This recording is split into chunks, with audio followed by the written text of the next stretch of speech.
A custom application? Oh, input costs can get pretty high. I want to buy my own sprayer with automatic boom shut off and really big booms. Gotta love some big booms. The ag economy's down, but I'm bullish and my numbers are good. So what do you think? Let's make it happen. The ride to your dreams is easier with the right partner. Bank Iowa. Let's make it happen. Good evening, ladies and gentlemen, and welcome to Mustang Field here for the start of Class 2A District 8 play this evening as the Mustangs host the Red Oak Tigers in a triangle game. Carson Schubert alongside TJ Young. And TJ, we should be, from all indications, in for a great matchup here tonight. Yeah, I really think this is going to be a four-quarter game. It's that local rivalry game that you talked about being in the triangle. But then you also got two teams that are kind of polar opposites. You got one team that's a defensive team that runs the ball. You got another team that's a high-flying team that likes to get it out to the athletes. It should be a fun one tonight in Shenandoah. Absolutely, and kind of funny little banner they've got made here as the Mustangs prepare to make their entrance. Catch a tiger by its tail. Yeah. As that's what they're going for tonight, to try and get the Red Oak Tigers here tonight. Yeah, and if you ask both coaches, and I know you had talked with them this week, but if you asked them both, they both probably would tell you that they were just a couple of plays away from being 2-1. Oh, and this is going to be a kind of the old slobber knocker type of a ball game. I think it's going to be I think a low scoring game and very, very close down to the wire. And it's kind of a tale of two different teams so far, because even though they're both 1-2, you have the Mustangs, who are really good offensively, and they've shown that as their quarterback, Nolan Mount, is third in Class 2A in passing yards. But on the other side, you have Red Oak, who has just been so dominant on the defensive side, allowing 6 total points the last 2 weeks. This is going to be kind of that cat and mouse chess match for the Red Oak defense and for the Mustang offense. Shenandoah likes big plays. They like to go over the top. Mount's got a great arm. He's got a good set of receivers. What Red Oak likes to do, just from watching them, is they like to play that umbrella coverage. They like to make you drive the ball down the field. So it's going to be kind of a patience game for this Mustang offense tonight.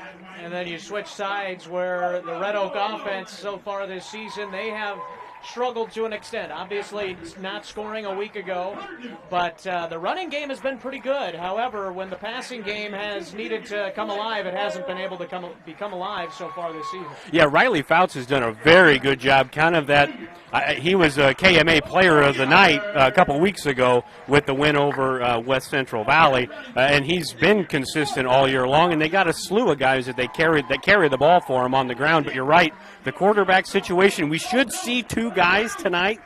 We should see Max DeVries and Chase Roeder both taking snaps tonight. It's going to be kind of a read option, play action, pass game. And I know Coach talked to KMA this week about trying to get it a little bit better this week going into this rivalry game in district play. Absolutely. Carson Schubert alongside TJ Young as we get you set for the first game of the year for district play here in Shenandoah, as the Mustangs and the Tigers go at it tonight. And it should be a fun one. It's homecoming here in Shenandoah. We'll be back with more from Mustang Field after this. Inch of your body puts pressure on one place, your feet. So give your feet everything they could ask for by walking in to Brown Shoe Fit Shenandoah. Shoes for every occasion, boots for any situation, and above all, the right fit for you.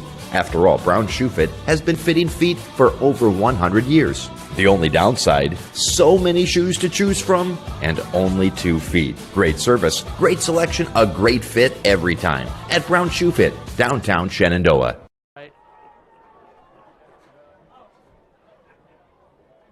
Digital Solutions started small, but now we're growing as FDS provides live streaming coverage for over 20 schools across 3 different states on our Fuller Digital Solutions YouTube channel. Subscribe to get notified when we go live for your school events. Big events are captured live, and your business can get noticed with advertising during our live streams. Local talent and camera operators are encouraged to contact us too for future employment. No experience necessary. We will train. For information about advertising or working with Fuller Digital Solutions, email us and follow us on Facebook. And welcome back to Mustang Field as the captains are huddled out near midfield as we get the coin toss here.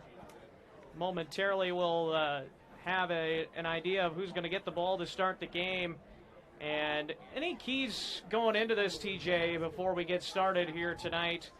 Keys for both of these teams. You know, for me, watching both of these teams play the first 3 games, for Red Oak, we'll start with them first. It was kind of a feeling out process as this season started. New head coach, new system. It looks like the guys are buying in. It's a defense team. It's a ground and pound team. I really think they need to control the clock. They need to control the clock and avoid the big play. Shenandoah, on the other hand, has been accustomed to through the first 3 games, giving up some big plays and some big turnovers through the first 3 games. So for me, Red Oak, control the ball, take care of the ball, avoid the big plays. For Shenandoah, get the athletes the ball in space and see what happens. Shenandoah won the toss and deferred their choice to the second half, so it will be Red Oak getting the football to start the ball game. So we'll get a look at that Red Oak offense when we come back here. We're going to take one more break before we get things started here this evening, and we'll be back with the start. The kickoff is next here on the KMA Sports YouTube channel. Heritage Bank is proud to be a locally owned community bank. We have been committed to our community and meeting the financial needs of our customers since 1873. We are confident that our knowledgeable staff can help you make informed decisions about your financial needs, no matter how big or small. Let us show you how rewarding a relationship with First Heritage Bank can be. Stop in at one of our 2 locations, or you can find out more information at www.fhbshen.com. First Heritage Bank is a proud supporter of Shenandoah High School Athletics. Go Shen, member FDIC. And welcome back to Shenandoah as the kickoff. Happened a little bit sooner than I think all of us wanted it to do up here in the press box, but goes out of bounds. And Shenandoah will give Red Oak some pretty decent field position starting out. Again, Carson Schubert alongside TJ Young here on the KMA Sports YouTube channel here tonight. And official call here. See if the official... Looks like it's going to be Max DeFries starting things off tonight for Red Oak. You will also see Chase Roeder back there as well. It's just, again, kind of a feel thing for the coaching staff, it seems like, so far.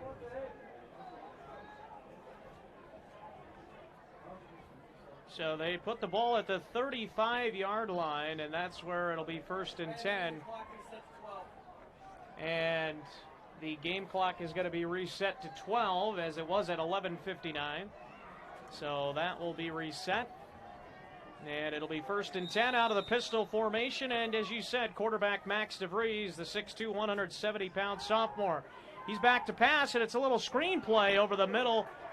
And it's not going very far as Dawson Bond made the reception. But he was wrapped up immediately. Yeah, really good play by Bo Gardner. They do like to run that little tunnel screen to Bond and their receivers there in the spread formation. And it was just a really good read by the linebacker, Gardner, to make the play.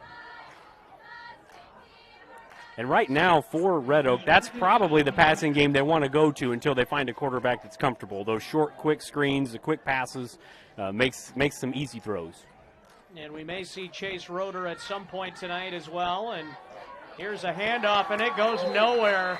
Nice tackle made back there by number 72, and that's Ben Holben. Yeah, Homecoming King. Clayton Holben. He is the homecoming king, and he looked like the king right there. Yes, he did. Yeah, he's the one that got it cleaned up, but it was Ben Labram's penetration initially that really stopped Fouts in his tracks, and he's a tough guy to bring down, so good job by the Mustang D-line there.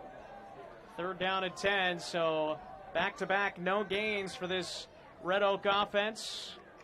And taking this snap is DeVries. He completes it short to a ball just came out, but he got right back on it as Dawson Bond is tackled after a gain of about 2, and it'll bring up 4th down, and a really great start for this Mustang defense. Yeah, absolutely. I don't know if you're Shenandoah and Coach Ratliff, if you could have drawn up a better start defensively. 3 plays, 3 yards, and you're going to get the ball to your dynamic quarterback and your explosive athletes. See if you can score first here in the triangle game. And Hunter Dukes back deep to receive the punt from Brandon Woods, who averages about 33 yards per punt on the season. Dukes has, according to Quick Stats, this might be unofficial, only 1 return for 33 yards. He may have just had a lot of fair catches like this one, as it is fair caught at the 30-yard line, and that's where we'll get to see this explosive Shenandoah offense take the field. And one of the things we've been able to see over the first 3 weeks, TJ, is just how talented this quarterback Nolan Mount, the sophomore, is for Shenandoah. But the turnovers have been an issue for the Mustangs. Yeah, good and bad. A lot of good and bad.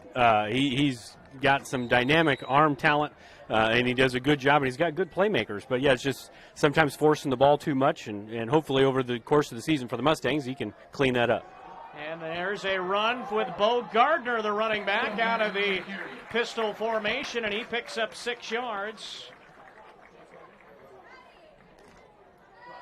And it's going to be a 2nd and 4 situation. Yeah, really good job by the Mustang offensive line. That was just a simple dive, and Gardner did a good job of cutting it back to the left-hand side there, picking up 6 yards and making it short, 2nd short. And it's another handoff to Gardner, and Gardner has a 1st down, a gain of about 5. And it's a 1st down at the 41-yard line. You've seen something a little bit different from the first 3 games. Gardner was always that wing back, and Cotton was always that halfback, and they flip-flopped roles. It sounds like partially because of a little bit of an injury there to Cotton, but Gardner's more than capable, at least early, of carrying the load. He is, and as you said, a little bit of a situation. Cotton is in tonight, or he will be, but he will be in a limited role as he was that split end right there. Mount throws the pass, and what a catch! Blake Carroll, the ball was thrown behind him, and he just reached out and made a great one-handed catch and a 1st down. That was an unbelievable play, and this is what we talked about in the opening. You got these athletes, and you got a quarterback that can get them the ball. Just get them the ball in space and let them make plays. Big play. I think we may have to submit that one to SportsCenter. That was a heck top of a 10. catch. Yeah, absolutely. As it's 1st and 10 for Shenandoah at the 42-yard line of the Red Oak Tigers. In that pistol set, it's a handoff to Gardner off the left tackle, and he's going to be stopped at the line of scrimmage. No gain, and a good job by that Red Oak defense that time.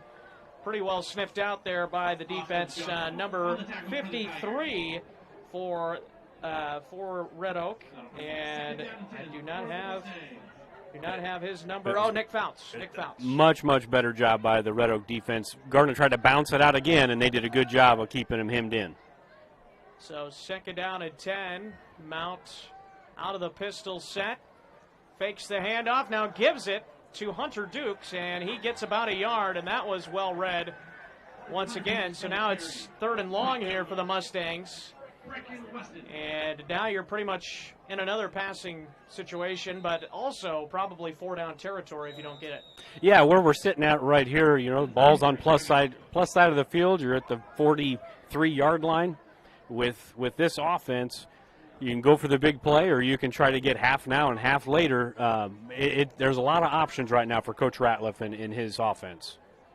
And there is an injured Tiger down on the field, and we're going to take a break and come back, and we'll update you on the injured Tiger after this.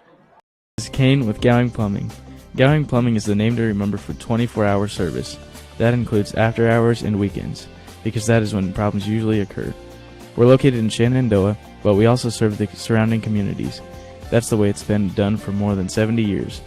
And we work on boiler heat, so call fully licensed Gowing Plumbing any time of day or night. 246-1803 or after hours at 712-310-9248. Building your vision is what they help do at Miller Building Supply, Shenandoah. Once you've picked your project, comes the supply list. Miller Building Supply is a full-line lumberyard with electrical, plumbing, and hardware departments and all the tools needed to get the job done. Windows, doors, countertops, tub and shower units, kitchen and bath cabinets, and a fresh coat of paint. Yup, they have all that too. And if you have a question, they work hard to get you an answer. Miller Building Supply in Shenandoah. Don't just dream it. Build it. And Mount is going to take off on third down, and he is going to be stopped about 4 or 5 yards short of the marker. But it will be a fourth down and go for it type of situation. You know, again, not a bad thing there. You pick up 3-4 yards, and it's 4th and 5, 4th and 6. Makes it manageable. He did have Harold open over the ball, but he was scrambling over to his right, so just didn't see him.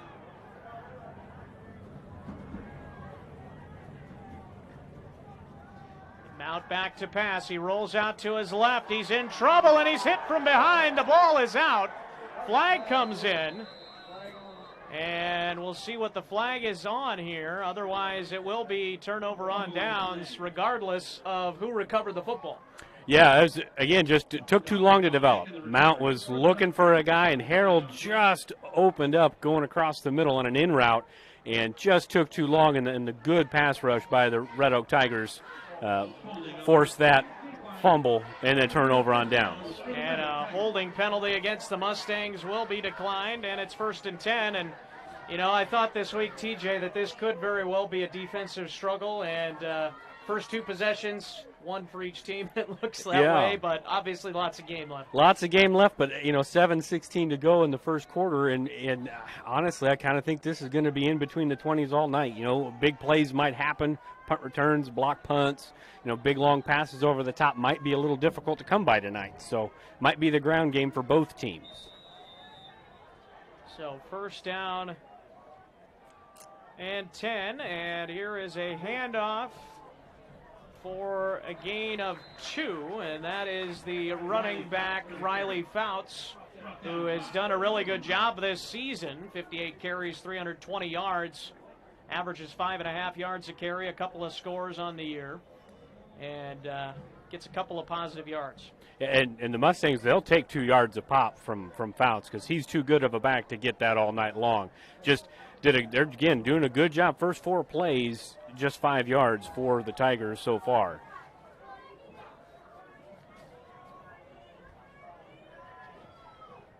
And back to pass and completing it for a very close to a Red Oak 1st down as DeVries completes it to Dawson Bond, who only had 4 catches coming into this game, but he's already got 3 tonight, and he's got a 1st down.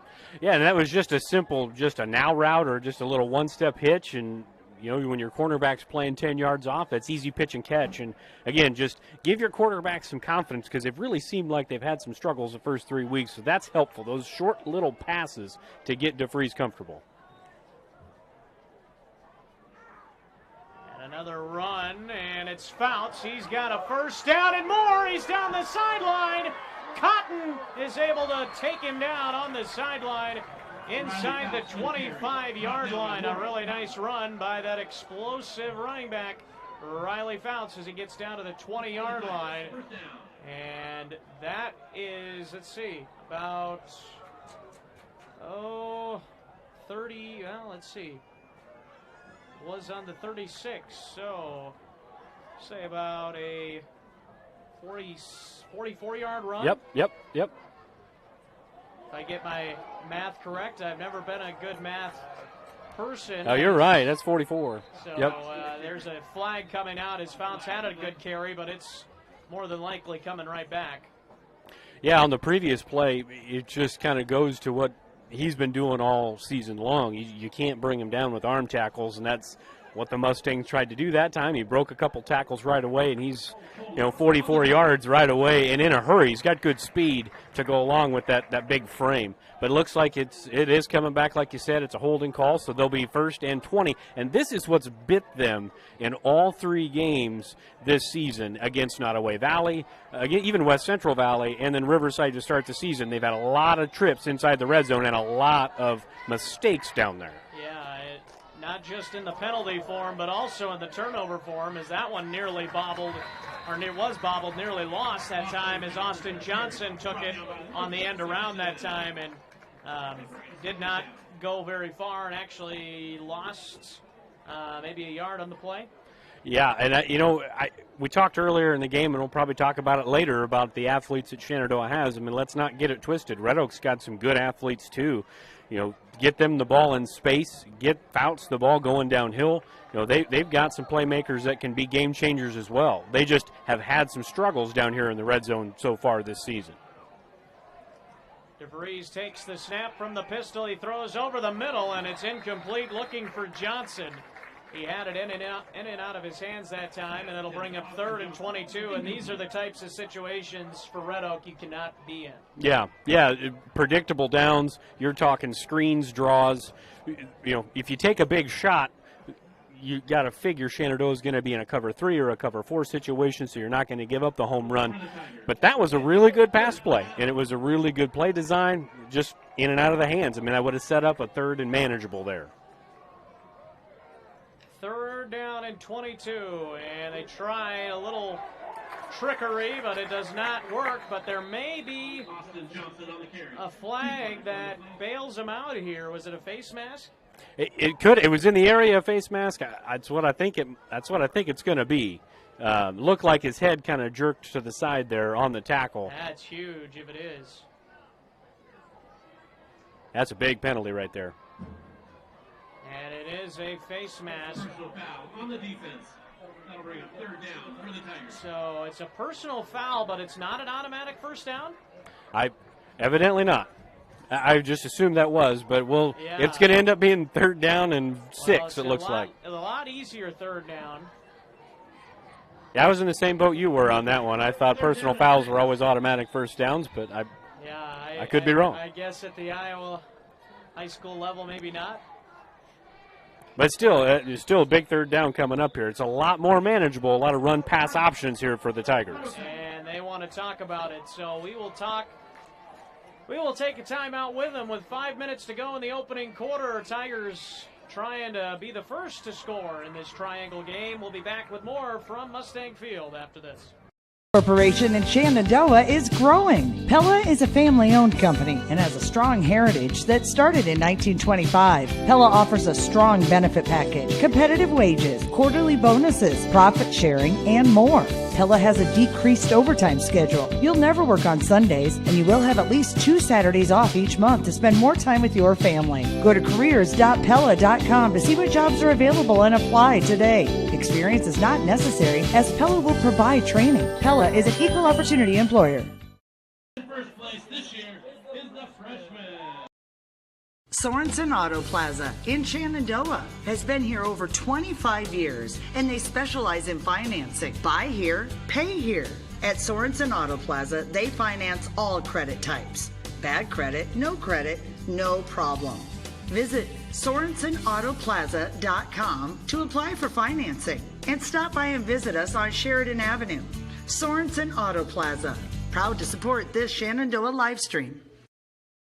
And welcome back to Mustang Field, as on 3rd and 6, the pass by DeVries is intercepted by Hunter Dukes, and it'll be 1st and 10 for Shenandoah at their own 20-yard line. And he just had to throw it up for grabs because there was nothing really there. And actually, he could have even thrown it away because they would have likely went for it on 4th down anyway. Yeah, the first read wasn't there. The second read wasn't there. Looked like he panicked a little bit and just kind of threw it up into the end zone. We had 1 Tiger down there and 3 Mustangs down there, and the odds were not in DeVries' favor. As it's out to the 20 now, the Mustangs have the ball, 1st and 10 going the other way.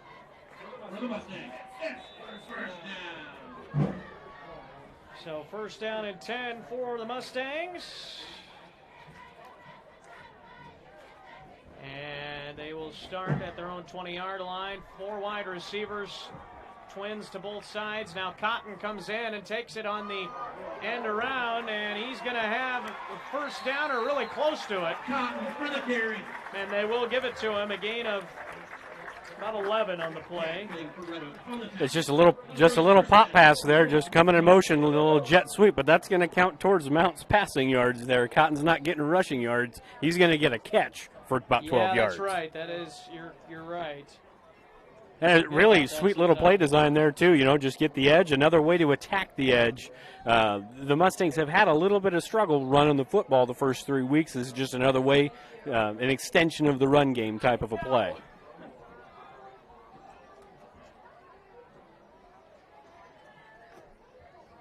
Mount takes the snap. He's in trouble. He throws it over the middle, and it's almost caught by Blake Harold, and he's going to get a pass interference call to go his way there. And, TJ, what do you think? Do you think it was just before the ball got there? Yeah, it looked like he got there too early. It was kind of – Harold looked like he was a little bit decleated there before he even had a chance to catch the ball. It wasn't an egregious hit, but he got there a little early, and you pay the penalty with a personal foul, and on this time, it's a first down. I do think if you ask Harold, he probably thinks he probably should have caught that. Yes, well, he caught the one-hander behind his body especially earlier. Since he caught that other one. Probably should have caught that one, too. But the Mustangs will take the penalty, 15-yard penalty.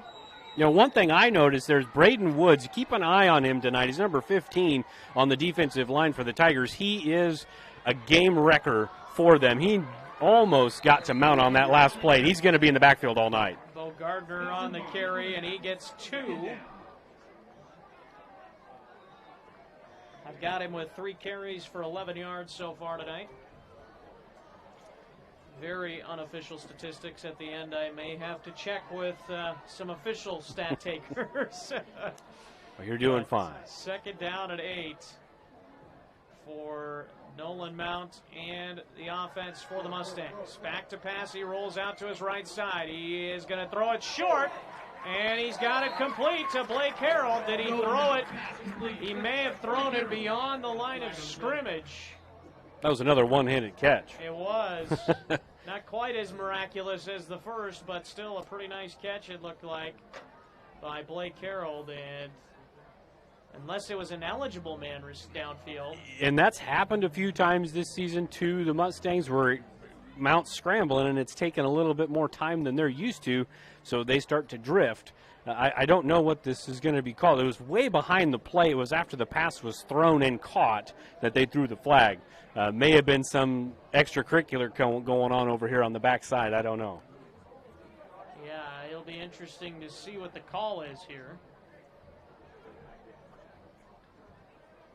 Was a second down and 8, and the completion of it stands will be a first down for Shenandoah.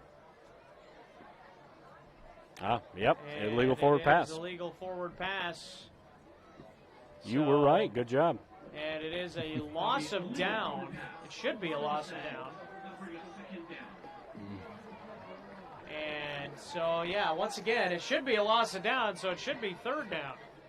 But it'll be second down once again. I'm sure the Tigers are going to be talking to the officials, and I'm sure the Mustangs are going to be really quiet. Second down and 13 as a whistle comes in. I think they're talking about the down right now. Yeah, I think that's what they're talking about. I think that's exactly right. He maybe heard us up here talking probably. about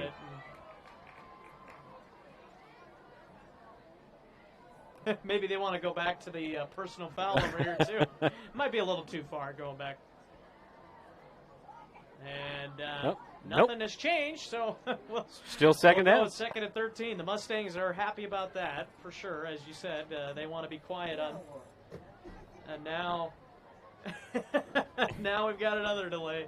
Still 4 minutes to go here in the first quarter. Well, I guess, you know, if you're confused, let's get it right and let's continue to play. But yeah, you don't want to take 3-4 breaks here early. We still got 4 minutes to go in the first quarter. A lot of ball game left.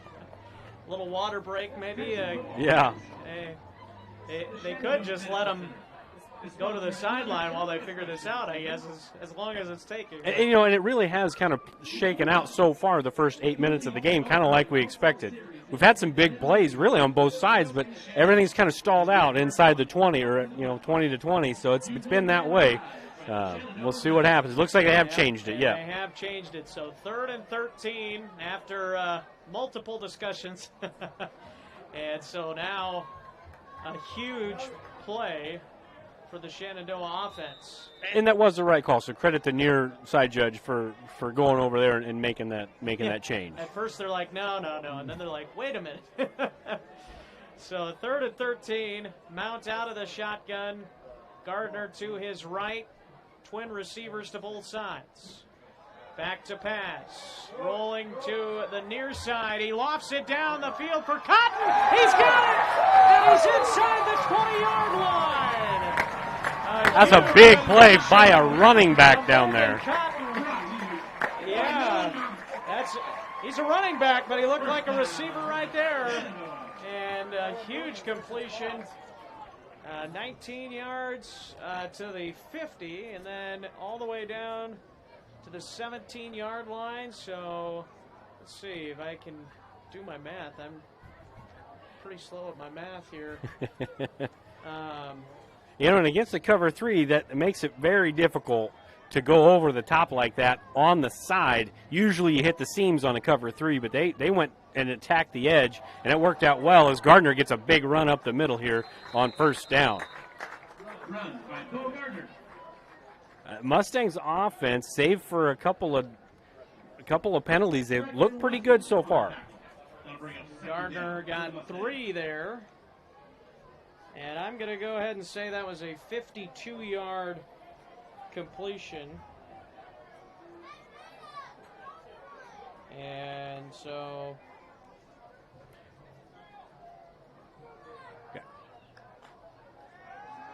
here is a Mount back to pass. Oh, he's got a man. To the back of the end zone, and he threw it just out of the reach of Cotton that time. It's just the same play, just on the other side. They had him in the slot, ran a little wheel route over there, and he's just getting lost back there behind the secondary. There's an old saying as a defensive back coach, if he's even, he's leaving. And if you're backpedaling and he's running and he gets even with you, he's gone. And that's what's happened twice in a row for the Tigers. Brings up a big 3rd down here. Mount back to pass, rolls out to his left, throws it across the middle. It's Blake Harold, and he's going to be close to the 1st down. They keep on pushing him inside the 5. And it'll bring up 1st and goal for the Mustangs. Yeah, just a lot of major effort there from Blake Harold. I don't think if you asked any of the Mustangs who the best player on their team is, they'd all probably say him. And it's nice when the best player on your team is also a guy that's going to work real hard for you. Yeah, 6'4", 240. Blake Harold. He is something else as we continue to talk about him, and rightfully so. Naked boot. Really nice call here for the touchdown as Nolan Mount crosses the goal line. Beautiful play, naked bootleg. They have not run that all year in all the games that I've watched. That's the first time they've ever run that play today. Did a little wrinkle for the Red Oak game. So good play by Ratliff and staff, and Mount's only rushed the ball about 4 or 5 times all year on purpose. I mean, scrambles, designed runs. This is about the 3rd or 4th time. Yeah, it's very, very rare indeed, and Zwickel on to attempt the extra point.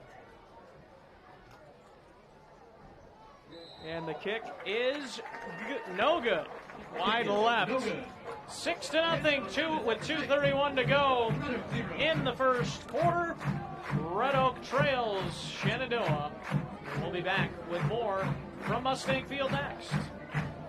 very moment, a board-certified orthopedic surgeon is on his way to a newly remodeled surgical suite where he'll scrub up and dress into infection-free equipment and begin a surgery to give his patient a replacement knee. With the help of a knowledgeable staff and the latest technology, he'll give this man hope for a normal life again without walking in pain. These are the things that happen here every day. The new surgical center at Shenandoah Medical Center. Your health is our mission.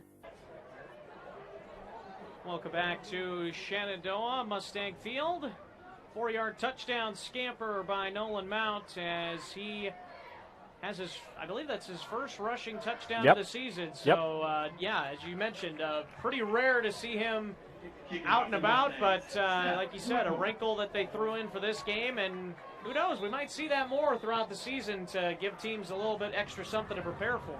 Yeah, and as I mentioned earlier, you know, they've struggled running the football, so if you can get a quarterback run game, oh, that was almost a disaster. If you can get a quarterback run game to go along with a couple other good backs, it just gives you more options back there.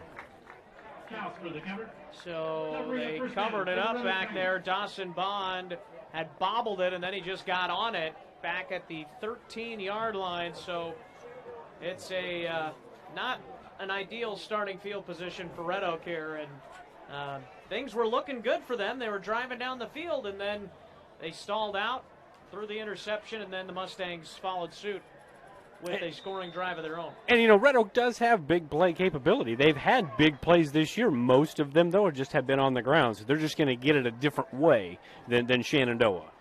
But, yeah, long game to go. This is probably just a 4-quarter game. And a run with Fouts, and he maybe got to the 15-yard line, and it's a gain of 2.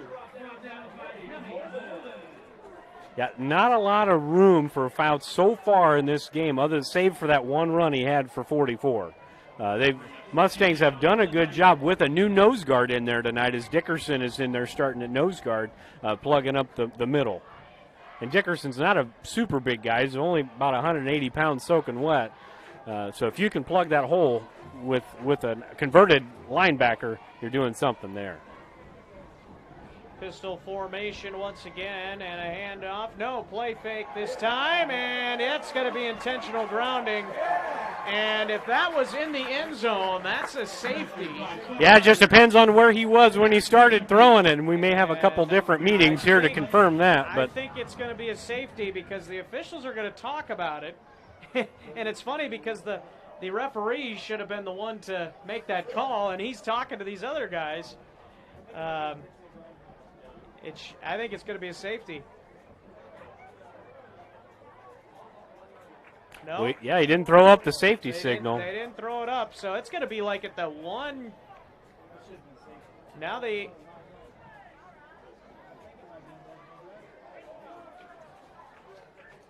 let's see, they're talking it over here. It'll be interesting to see what they say. Because if he did not get rid of that ball before he crossed that goal line, that should be a safety, I believe. Yeah, you know, we don't quite have the technology yet to go to that video replay and check it out, but, you know, you could probably rewatch the game later on the stream to see if he was in there. I couldn't tell from here. I knew it was grounding, but I just couldn't tell if he was in there or not. So they're going to mark it back only half the distance to the goal at the 8-yard line. So first down, and loss of down, second down. Back to pass, and that is caught. What a catch. As a catch is made by Austin Johnson. And it's a gain of about 7 yards, yeah.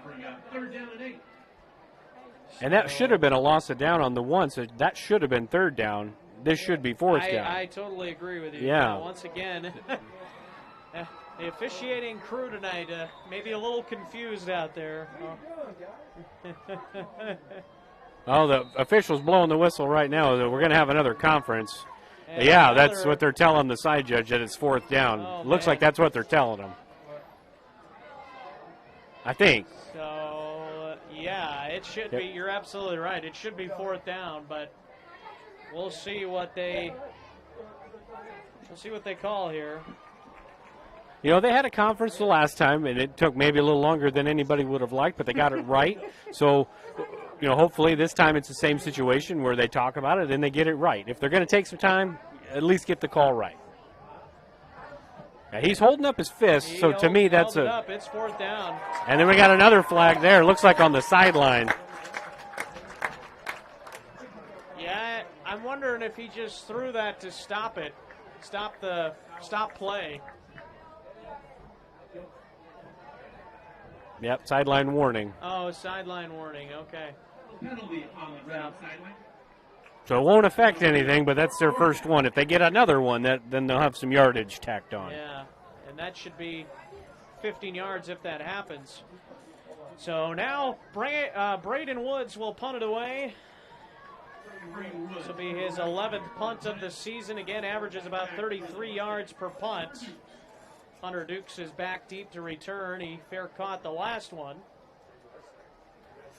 You know, it really has, though, been just kind of a disjointed first quarter. You know, a lot of stoppages, not a lot of injuries, but just a lot of stoppages. It's been pretty disjointed. Hopefully it gets all cleaned up here with the next 3 quarters. 62 seconds to go in the quarter, and this is a wobbler.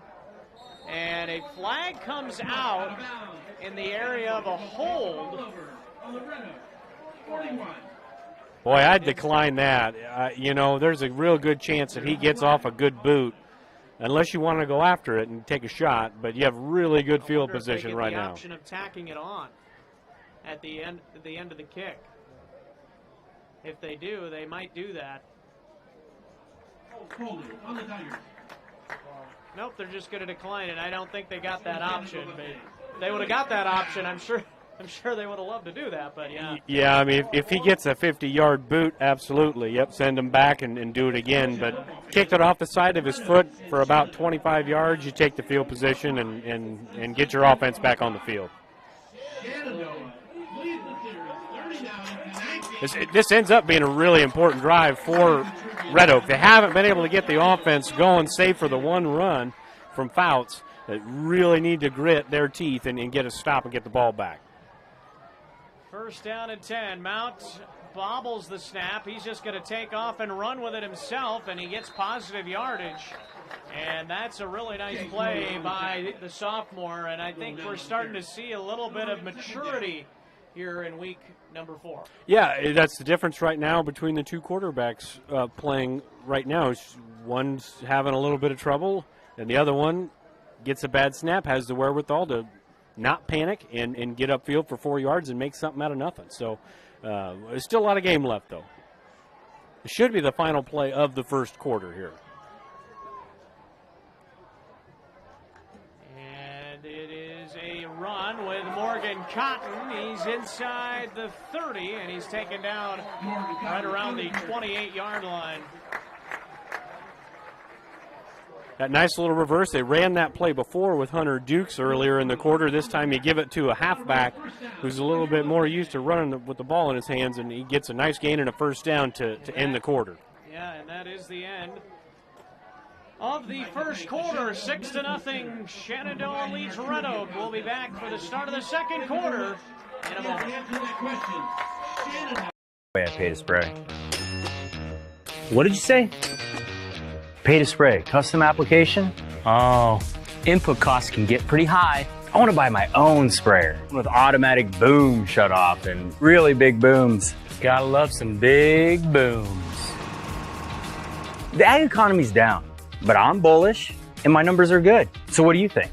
Let's make it happen. The ride to your dreams is easier with the right partner. Bank Iowa. Let's make it happen. Inch of your body puts pressure on one place, your feet. So give your feet everything they could ask for by walking in to Brown Shoe Fit Shenandoah. Shoes for every occasion, boots for any situation, and above all, the right fit for you. After all, Brown Shoe Fit has been fitting feet for over 100 years. The only downside, so many shoes to choose from and only 2 feet. Great service, great selection, a great fit every time at Brown Shoe Fit, downtown Shenandoah. And winning our Welcome back to Mustang Field, a 6-0 lead for Shenandoah as we get you set for quarter number 2. And Carson Schubert alongside TJ Young here this evening. And you got to like what you've seen so far if you're a Shenandoah fan. Yeah, it has been kind of the tale of the good side of Shenandoah's offense for the first 3 games. Big plays, good quarterback play, and getting the ground game going if you're a Mustang fan. But on the flip side, Red Oaks just got to find themselves offensively. It's still just a one-possession game. Gardner on the carry, and he gets about 4 on the play.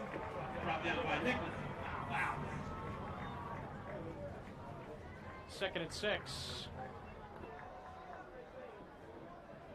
And this is something that Shenandoah hasn't really done in the first 3 games, is that power run. They ran a lot of toss against Missouri Valley.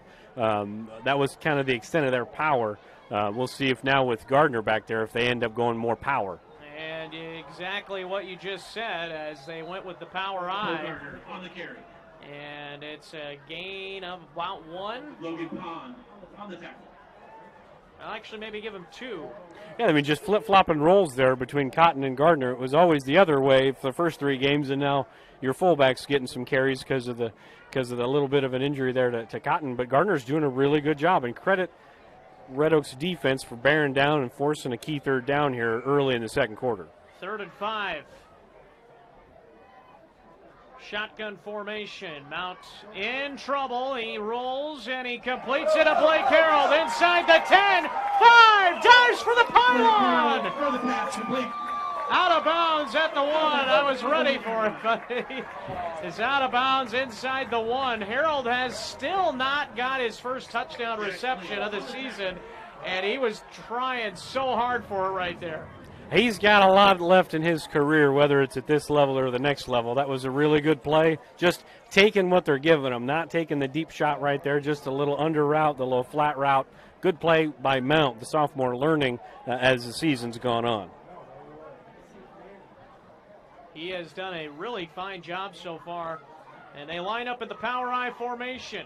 Feeling Gardner here right up the middle. I totally agree. I think there's a false start, though, and that's exactly what you did not want to have. Yeah, you could see, I'm pretty sure I saw Cotton move right away there. And yep. Yeah, he's just not used to being the fullback. Yeah. He's not used to being that close to the quarterback. So, 1st and goal back at the 6. Now things maybe change a little bit in the playbook. Yeah. You're still in a really good spot. You got 4 downs to get 6 yards. But maybe not the ISO right now. Maybe you run a toss. Maybe maybe you get it to the guy that got you down there. Maybe you get it to Harold on a little drag route. But the Tigers got to bear down right here. Got to keep him out of the end zone. Here's a toss to Gardner, and he is down, and the ball pops out. Was he down though? That doesn't look like it. The officials have not made a ruling. I think Red Oak jumped on it if it's a fumble. And nope, they're going to say Shenandoah retains possession. So it'll be 2nd down and 5, 2nd and goal from the 5. Very fortunate for one side, very unfortunate for the other. Yeah. And, we talked about mistakes, and both of these teams have made plenty of them this season. The Shenandoah offense has turned the ball over more than 10 times this season, and the Red Oak offense has turned it over 7 times on the season. So both teams. Oh, he's got a touchdown. Nolan Mount, and he is Good stopped play. short. What a tackle! What a tackle made there by Chase Roeder. That's a touchdown if he doesn't make that tackle. Exactly right. He did a really heck of a job to stop him there. Tripped him up inside the 5, and he'll bring up 3rd and goal. Still, again, not in a terrible spot. You got 3 yards on 2 plays. You just need to get 3 yards on the next 2 plays. So, I mean, you'd love to score right away if you're the Mustangs, but you're not in a terrible spot. You've got 3 yards to go, and if you're Red Oak, keep bearing down. Draw that line in the sand. Don't let anybody cross. And they're doing a really good job here in the goal line defense. Yeah, 10:04 to go here in the second quarter with a 6-0 lead for the Mustangs. We're going to stay right here just so we don't miss anything. It seems like they've been going so quick. Well, they started the game about 2 minutes early. Yeah, they started the game early, and then the first quarter took forever. But, well, it didn't take as long, I guess. It just felt like it did with all the a lot of dragging stoppages on with the officials. But what are you calling here on this third down? Like you said, it's 4-down territory. What do you go with here? You know, I'd say go back to that naked bootleg with Mount, but they're probably a little wise to that. I don't hate run and toss right here. I don't hate run and toss. That's been a really good play for the Mustangs this year. And honestly, I don't hate spreading them out and running some rub routes, because you know that you're probably going to get man-to-man defense down here. So you get some rub routes, and maybe you get Harold, the big 6'4" tight end, coming across. Yeah, and Harold is pretty much got at least an inch on everybody out there for Red Oaks defense. And that could have been another false start right there. But down to the 1 yard line is no, it is Gardner on the carry there. Oh, Gardner for the carry. That'll bring up 4th down on the 1.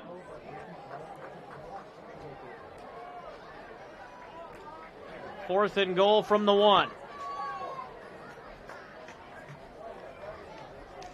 Yeah, both teams have lost the turnover battle in the games they've lost. And here it is, 4th down. Mount keeps it. Oh, he got it. And after having no touchdowns coming in on the ground, well, they haven't signaled it. There they go. Nolan Mount has his second rushing touchdown, and he does on the night. It's a really good job there. It's you think a quarterback sneaks just plow ahead, but he did a good job of picking his hole on the left side of that line and just burrowing in there for that yard. That's a tough yard with a stout defense in the Red Oak Tigers. So 12-0. And Zwickle missed the first extra point, second one on the way. And this one is straight through. 13-0 in favor of the home team with 9:16 to go. Homecoming in Shenandoah. 13-0 Shenandoah on top of Red Oak.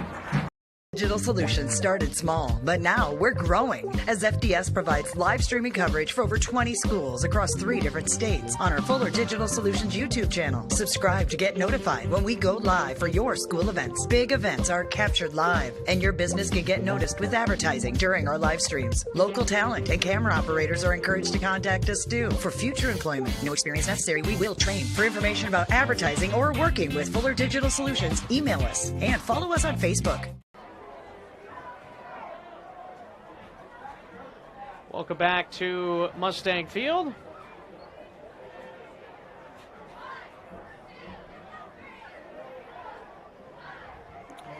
We got about 9:16 here to go until halftime.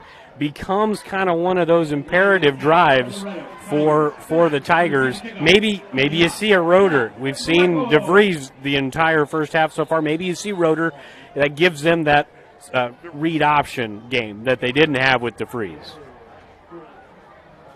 And a little squib kick, and it's taken in. And across the 30-yard line on the return is number 9 for them, and that's Landon Coos. Is that how you say that? Yep. That's what it looks like to me. Coos on the return, and he gets out to the 33-yard line. 9:06 to go, and if you're Red Oak here, what is the game plan? Now, I mean, obviously a team that's used to running the football, but do you start to open things up a little bit? It looks like you got the quarterback change. You got Roeder in there, and in this formation, they like to do that read option, and this is a quarterback that can run that read option, and I think this is going to change the game. I really do. I mean, here it is right now. Big run from the running back for them, and that's Fouts. About 16 yards there. Yeah, nice run. Roeder just gives you that running ability from a quarterback, and I've watched them. I've watched all 3 games. it's been impressive watching them run the read option with him at quarterback. I think this could be a game changer for the Tigers if they end up running that like they just did. And a run up the middle with Fouts this time, and he's still got about 5 on that carry. Brought down by Dukes. As we're at the 8.5-minute mark of the second quarter. And just the threat of a running quarterback right there forces that backside defensive end to stay at home, and he can't pursue, and then there ends up being a big hole, picks up 5 yards on maybe in the first quarter. That's a 2 or 3 yard gain. So nice change up by Red Oak. Getting a change of pace in there at quarterback. The throwing of the ball is still probably about the same, but given that extra dimension, they're running the ball.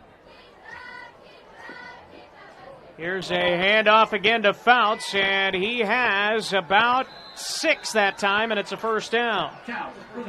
He is such a tough runner. Yeah, and just another zone read there, this time reading the defense's right side defensive end. You know, they've run 3 plays with Roeder in there, and 2 of them have been designed quarterback read options. And there's no surprise that they're moving the ball down the field this way. Like, this is the ingredients for success right now for Red Oak, moving the ball against this Mustang defense. First down and 10.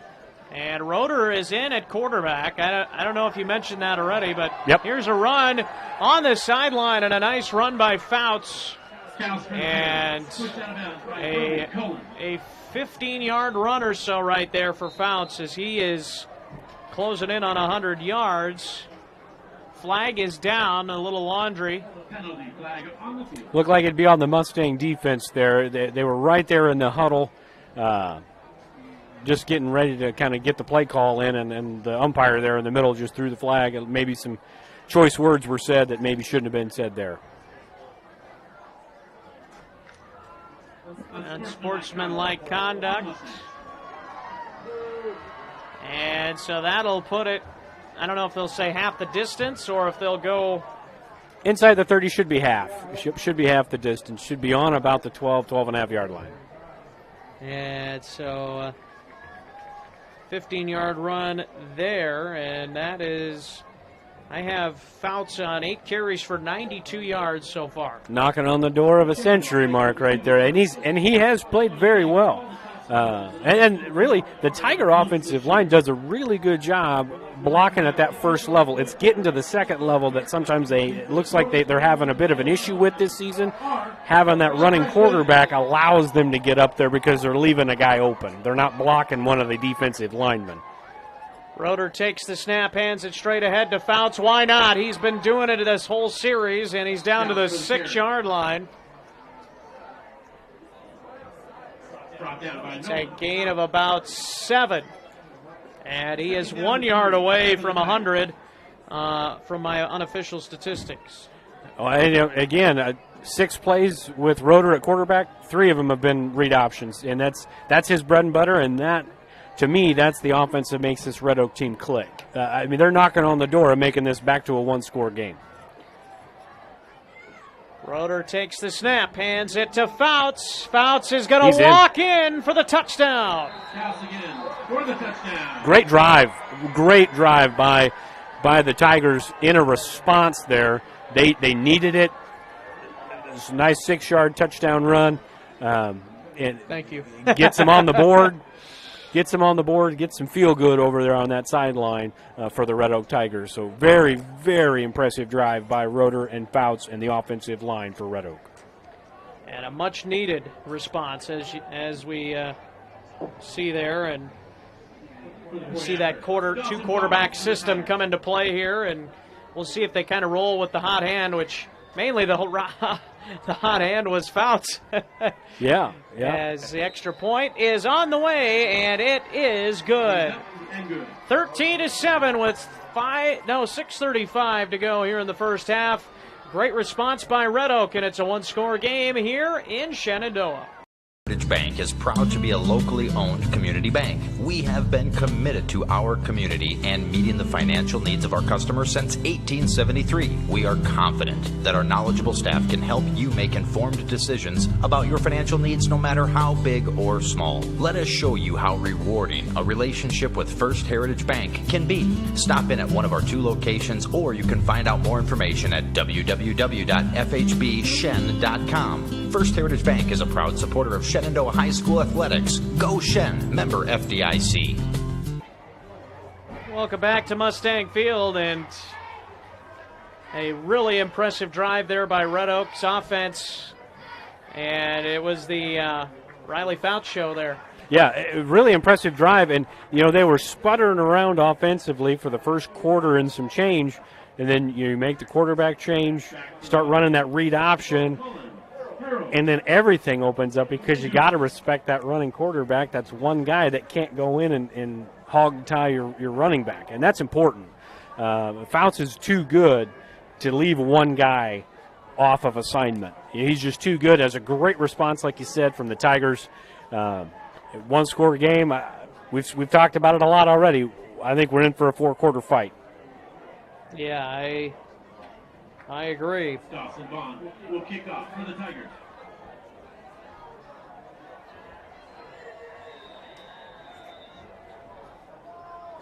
And Bond to kick off, and it's a little onside kick, and Bond is going to be close to it, but Shenandoah is going to get back on it. That was a heck of a call to try and get that, and Coach Nordine, after the momentum they picked up on that last drive, trying to continue that, and they almost got that recovery. Yeah, the Mustangs were very fortunate right there. It just bounced right off of Bond's hands. He had it. He was first to the ball, but just kind of slipped out of his hands there. And fortunate for the Mustangs, at least, they get to take over 1st and 10 with 6:31 to go until halftime.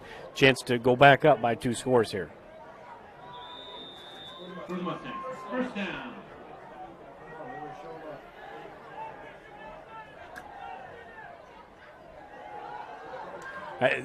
They're not shy with Gardner up the middle tonight, and that's something that, again, we've talked about that they haven't done too much, staying consistent with the ground game this year so far. But we got maybe a little bit of a bigger back in there, pound it ahead for 3-4 yards a pop and complement their passing game. So a nice run there. Gain of about 4. 2nd down and 6. Mount back to pass. Throws it over the middle, wide open. It's Brody Cullen inside the 30, and he's taken down at the 25-yard line. If you've watched the Mustangs play at all this year, this is something that they've done every game, that roll out to one side, throwing it all the way back to the other side, and there's nobody over there, and Mount's got the arm strength to do it, and Cullen has been the recipient of most of those. He has. Big play. Yeah, 40-yard. I'm going to call it a 40-yard completion.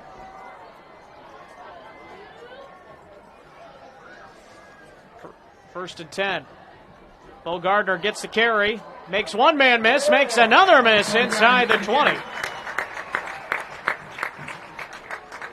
I talked with Coach Ratliff, about Bo Gardner a week ago, and I called him a fullback. I mean, he's not really a fullback, other than that's the position he has to play here. He's an H-back, halfback, wide receiver. He's kind of a jack-of-all-trades guy, and he's showing that tonight. He's doing a very good job. One of the things that we've talked about at length is how good, as not much going there, and lost a yard here for Mount. We've talked about at length how great Blake Harold is of an athlete and player, and rightfully so, but maybe lost in all of that is how good Brody Cullen, the sophomore, has come on this season for Shenandoah. That's his 10th catch of the season, and he's averaging over 27 yards a catch. Yeah, and it just went up right there. Yeah, it did. It did. And he's a big play guy. He's averaging almost 100 yards a game, and like you said, gets lost in the Blake Harold or Nolan Mount. But you got to have other guys. If you just have one guy, it's not going to go well. Throws it up for Harold and incomplete. And thought maybe we'd get to see Harold's leaping ability, but he is actually slow to get up here. Hopefully he's able to walk it off, and he does get up. Yeah, with 4:11 to go until halftime, this really turns into a pretty crucial play here in the first half. The momentum right now, it was all Red Oak there after the score. Shenandoah came back with a big play to take it back. If Red Oak gets a stop here, drive down the field, score, they have plenty of time left. They don't have to air it out. This could be a game swinger right here. 4th down and 7. Mount gonna run for it. He has lost the football. Who recovered it? It is recovered by, I believe, the Tigers.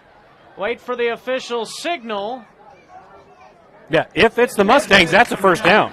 It is recovered by Shenandoah. Wow, what a lucky break right there. Very fortunate. Now, isn't the ball supposed to go back to the spot of the fumble? Correct. But it still was a first down, even with that. I believe, well, I don't know where he fumbled, but they're marking him ahead of the first down. But you are correct. You cannot fumble the ball forward on offense. It would go back to the spot of the fumble. You are correct. Yeah, it should anyways. Because I think it was close, but yeah, well, they'll give it to him, and it's a very good break. If he was short, it's a very good break for the Mustangs. Here's a pass to Harold, and he almost had another one-handed grab in the back corner of the end zone. And a really, really nice job in coverage back there. But there's not much you can do when you cover in Blake Harold. Yeah, I'd love to say that that's not a good ball because you've got two guys double teaming Harold, but it sounds kind of silly, but it kind of seems like he's always open. It's not a bad idea to throw it 10's way.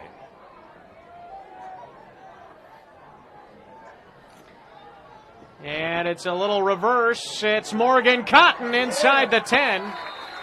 And he's taken down at about the 7-yard line, and that's a catch or a run of about 7 yards.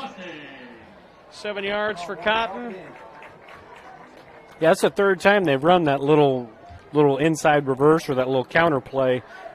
Cotton's had a lot of success. They're taking the load off of him, not being the halfback right now, but he's still getting some touches, staying involved with a couple catches and a couple runs. 3rd down and 3. They need to get to the 4-yard line. Mount keeps it. He is in for his 3rd rushing touchdown. There's a flag on the far side of the field. Hold the phone here. There is a flag on the far side of the field. We'll see what this is, and it might be coming back. Yeah, preliminary looks like a hold. And let's see. And the killer part about this penalty is it was so far away from the play, it didn't matter at all. Yeah. Whether he shouldn't have thrown the flag or not, it doesn't really matter. You shouldn't have been holding over there. Exactly. Yeah, that could be a potential backbreaker. That could be. So that'll bring it all the way back to the almost, let's see, they're saying the 17 is where one official on the far side is marking it, but let's see where they officially will put it here. The hold's from the spot. Confusion from the officials. Yeah, it's been a theme tonight, it seems. Holding calls, it's always penalized from the spot of the hold. Wonder how many times this crew's actually worked together. Yeah, you don't like to give them too much grief, but it has been a lot of stop and start and conversation. But it looks like they did move it back a couple more yards. So yeah, we're back to 3rd and 12 now. So, but give them credit for attempting to get it right. 3rd and 14. So big holding call, and it could end up costing the Mustangs 6 points. We'll see. Mount fakes the handoff and now throws it in the middle of the field. It's incomplete, but there was nobody there, was there? Yeah, there wasn't anybody there. He was outside of the pocket, but that isn't necessarily a thing in high school. And I do think he got it past the line of scrimmage, but yeah, there wasn't anybody in the vicinity. Nobody in the vicinity. So I think it's like what? You have to have 2 of the 3 for it to not be intentional grounding? Yeah, and now we're sitting here at 4th and 12. You don't have to score to keep the drive moving. You can get down to the 3 or 4 yard line and still be able to keep playing. But, if you're Red Oak, you got to get a stop. You got to get the ball back because this is not an offensive powerhouse right now throwing the ball. They need to stop, and they need as much time as they can to drive down the field and score. Timeout for the Mustangs as they talk over a 4th and 14 coming up, and we'll take a timeout with them. 13-7 with 2:26 to go in the first half. This is Kane with Gowing Plumbing. Gowing Plumbing is the name to remember for 24-hour service. That includes after hours and weekends, because that is when problems usually occur. We're located in Shenandoah, but we also serve the surrounding communities. That's the way it's been done for more than 70 years. And we work on boiler heat. So call fully licensed Gowing Plumbing any time of day or night, 246-1803, or after hours at 712-310-9248.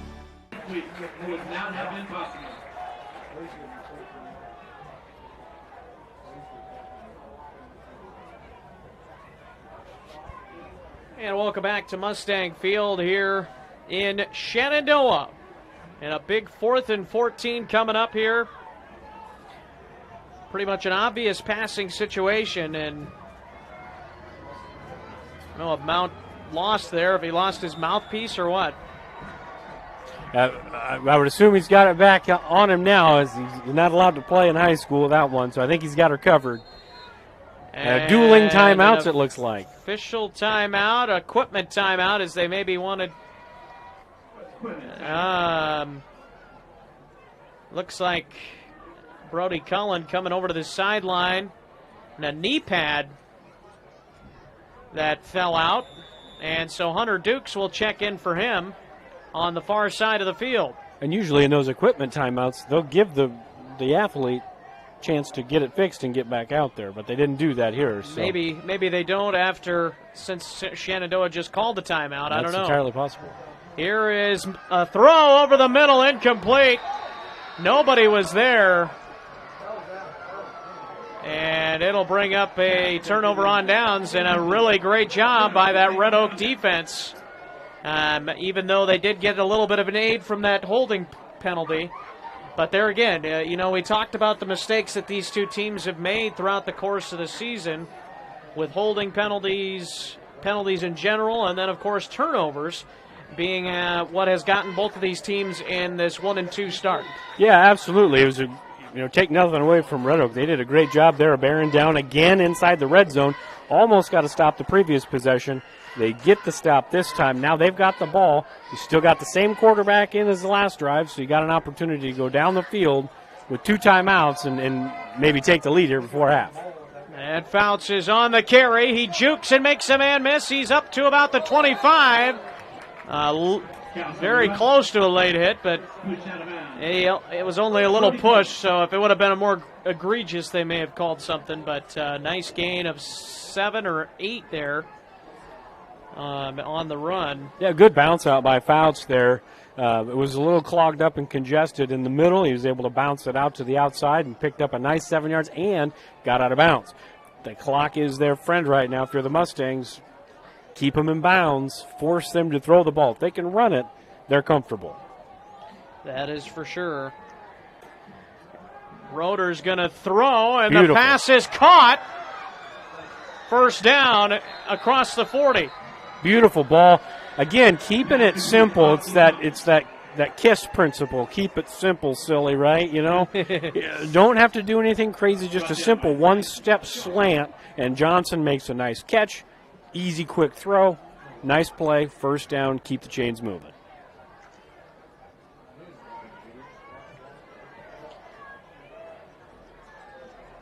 Say that's a gain of about 15 yards. That's what I'll say anyway.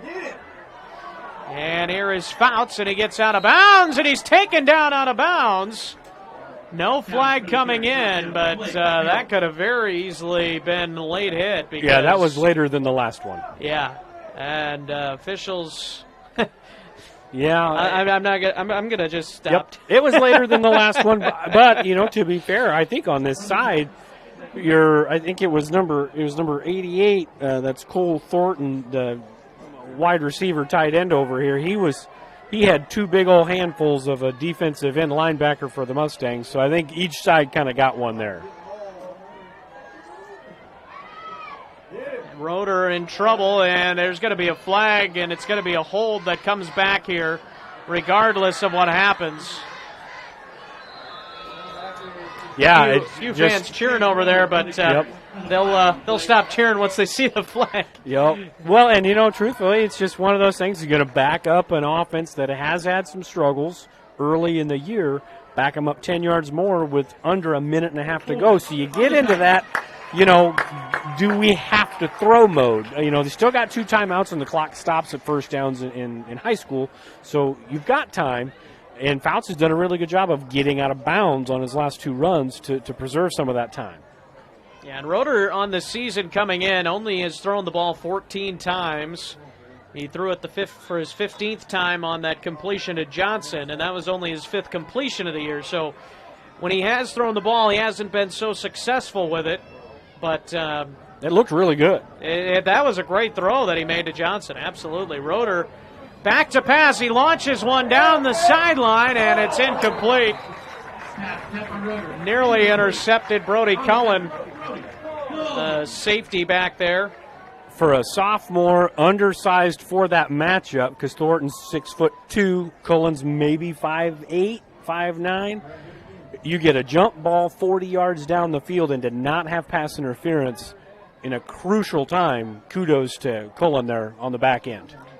Yeah, and really big stop there, because now it's 3rd and 16 for Red Oak. And again, and we talked about it earlier, these situations are not situations they want to be in. Roeder back to pass, rolling out right, throws it, it's intercepted by Morgan Cotton. You know, and that's not a bad read, Garson. It's not a bad read.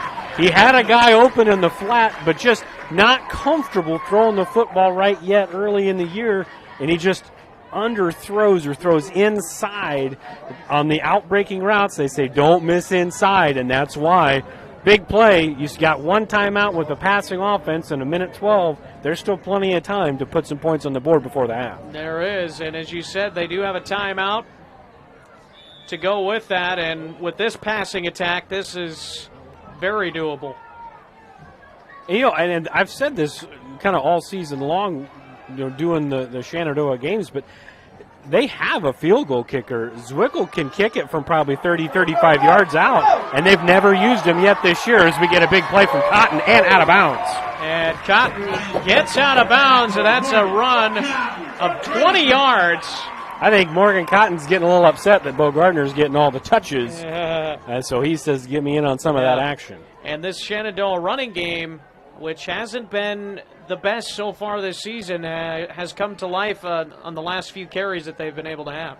Yeah, and from what I've seen, watching the films of both teams this week, Red Oak has given up some plays on the edges, and that's what the Mustangs are attacking, as they are again here with Mount. And they do get about 5 on the play. And I believe they just took their... Nope, they're going to keep it going. Yeah, they're in a really good spot. And like I said, you got Zwickel who can kick it from 30 or 35 yards if they get into a pinch. You know, he's only missed 1 extra point this year, and it happened in this game. So he's a solid kicker if they wanted to go that route. 30 seconds to go. 2nd and 6. Handoff Cotton. And he bulldozes over a Red Oak defender, and he gets about a yard on the play. Yeah, now we're getting the 3rd timeout for Shenandoah. 19 seconds to go, and Coach Ratliff may ask for a couple of those seconds back because I don't think the official maybe saw him right away, unless unless it was a delayed timeout call. But 19 seconds to go here in the first half. 13-7, Shenandoah with the lead, trying to extend it going into the break. Carson Schubert alongside TJ Young, and here on the KMA YouTube channel. And TJ, you've got a quarterback in Nolan Mount who has continually been able to throw the ball downfield this season with a lot of success. As we've said, he's made some mistakes. Tonight he's been really good. Yep. And he hasn't forced the ball as much. But with 19 seconds left, is this one of those situations where if you're Coach Ratliff, say, hey, take a shot? I really like Mount in space. I like him rolled out. I like him, sprinting out to the right probably. But gets him that run-pass option, gives him an opportunity to get the first down, clock stops, clock it, go make a play on the next Mount play. Rolls to his left. He throws across the middle and going backwards. Did he get the first down? I think he's right at the sticks. They should measure this. They did not give him the first down. The clock's going to... Now they're they stopping do. the clock. Now they do. Stop the clock, and the clock should be back up about 5 seconds. Yeah, they're going to have to clock this right away. They're going to give him the first down. They're going to have to clock it. And they don't even have time to clock it. It would have expired as it hit the ground. Mount back to pass. Throws it to the end zone.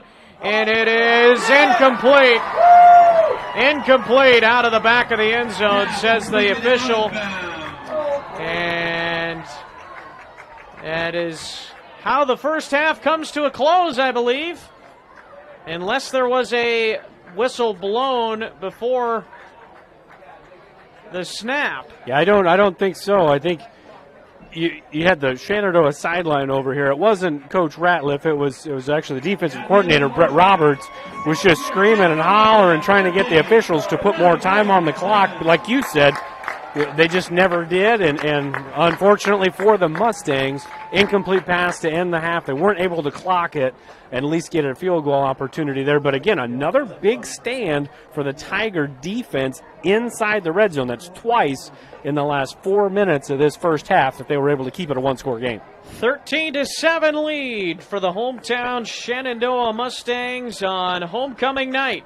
And they will look to continue their lead in the second half as they actually do get the ball to start the second half. So we'll get to see that Shenandoah offense in the second half. We're going to take a break as we have a halftime performance coming up from the Shenandoah High School Marching Band, and that'll be coming up here in just a few moments. But we'll take a break. It's 13-7 at halftime in favor of Shenandoah. Building your vision is what they help do at Miller Building Supply, Shenandoah. Once you've picked your project, comes the supply list. Miller Building Supply is a full-line lumberyard with electrical, plumbing, and hardware departments and all the tools needed to get the job done. Windows, doors, countertops, tub and shower units, kitchen and bath cabinets, and a fresh coat of paint. Yup, they have all that too. And if you have a question, they work hard to get you an answer. Miller Building Supply in Shenandoah. Don't just dream it. Build it. Corporation in Shenandoah is growing. Pella is a family-owned company and has a strong heritage that started in 1925. Pella offers a strong benefit package, competitive wages, quarterly bonuses, profit sharing, and more. Pella has a decreased overtime schedule. You'll never work on Sundays, and you will have at least 2 Saturdays off each month to spend more time with your family. Go to careers.pella.com to see what jobs are available and apply today. Experience is not necessary, as Pella will provide training. Pella is an equal opportunity employer. Pella Corporation in Shenandoah is growing. Pella is a family-owned company and has a strong heritage that started in 1925. Pella offers a strong benefit package, competitive wages, quarterly bonuses, profit sharing, and more. Pella has a decreased overtime schedule. You'll never work on Sundays, and you will have at least 2 Saturdays off each month to spend more time with your family. Go to careers.pella.com to see what jobs are available and apply today. Experience is not necessary, as Pella will provide training. Pella is an equal opportunity employer.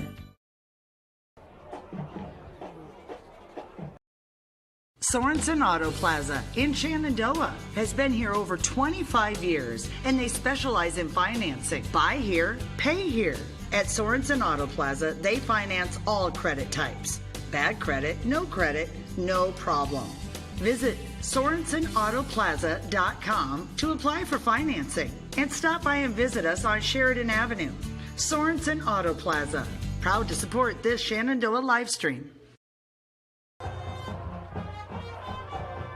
This very moment, a board-certified surgeon specializing in female pelvic medicine and reconstructive surgery is scrubbing up in a newly remodeled surgical center full of the latest technology to give a woman a chance to take back control over her body. It will take less than an hour. There will be minimal recovery time, and afterwards, she'll start to feel normal again. These are the things that happen here every day. The new surgical center at Shenandoah Medical Center. Your health is our mission. I hate the way I pay to spray. What did you say? Pay to spray, custom application? Oh, input costs can get pretty high. I want to buy my own sprayer with automatic boom shut off and really big booms. Gotta love some big booms. The ag economy's down, but I'm bullish and my numbers are good. So what do you think? Let's make it happen. The ride to your dreams is easier with the right partner.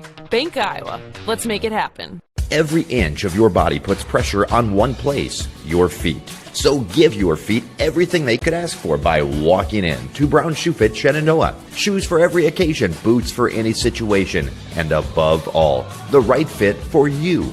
After all, Brown Shoe Fit has been fitting feet for over 100 years. The only downside, so many shoes to choose from and only 2 feet. Great service, great selection, a great fit every time at Brown Shoe Fit, downtown Shenandoah.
And welcome back to Shenandoah here at Mustang Field as we are still at halftime, 13-7 advantage for the home team. The Mustangs with the lead. Carson Schubert alongside T.J. Young.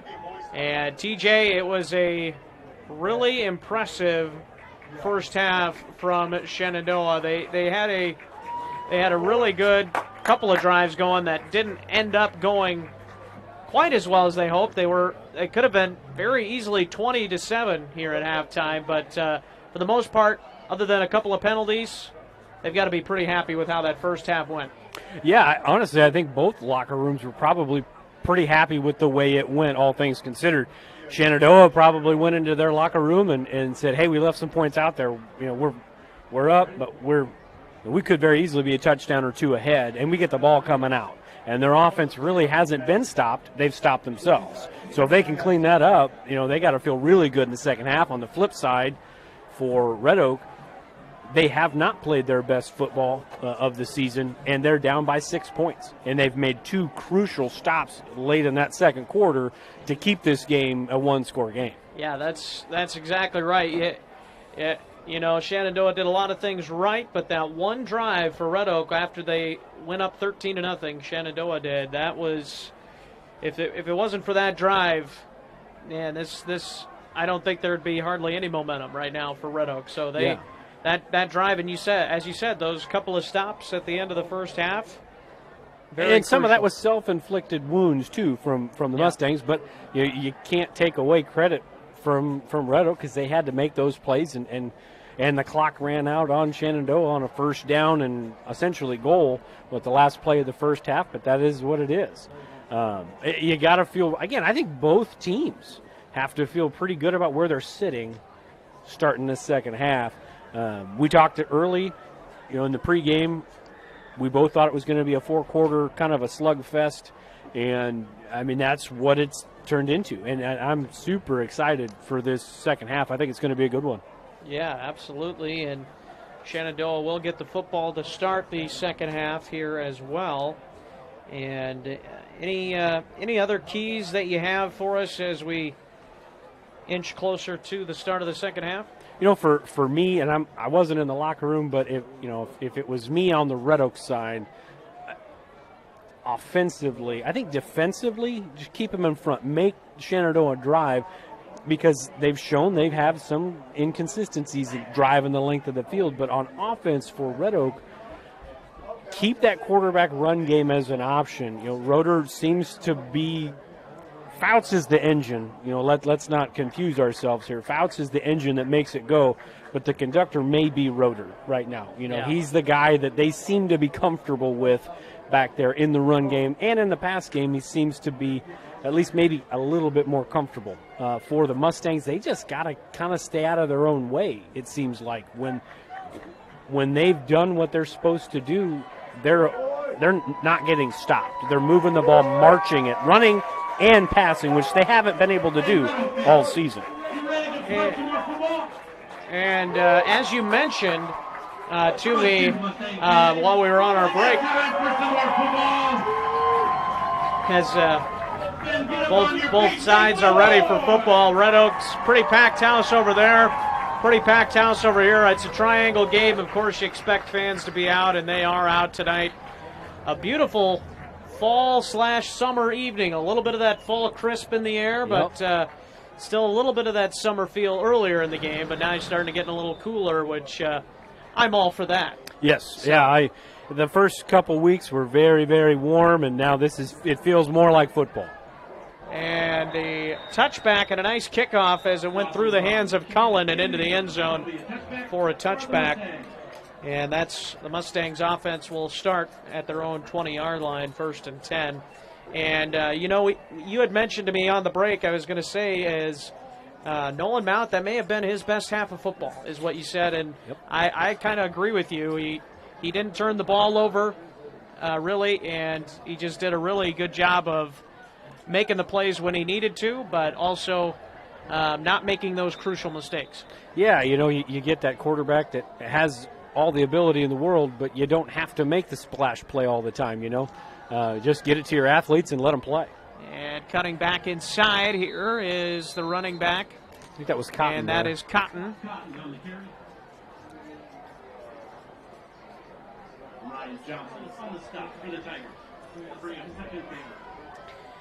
So a nice, well, couple of yards, 2-3 yards to start the drive. That was just a little trap play, a little counter trap, and it took a little too long to get developed and just got stuffed up by the Tiger line. Back to pass is Mount. He steps up, hit as he throws, and it's going to be intercepted into the waiting arms of Jack Kling.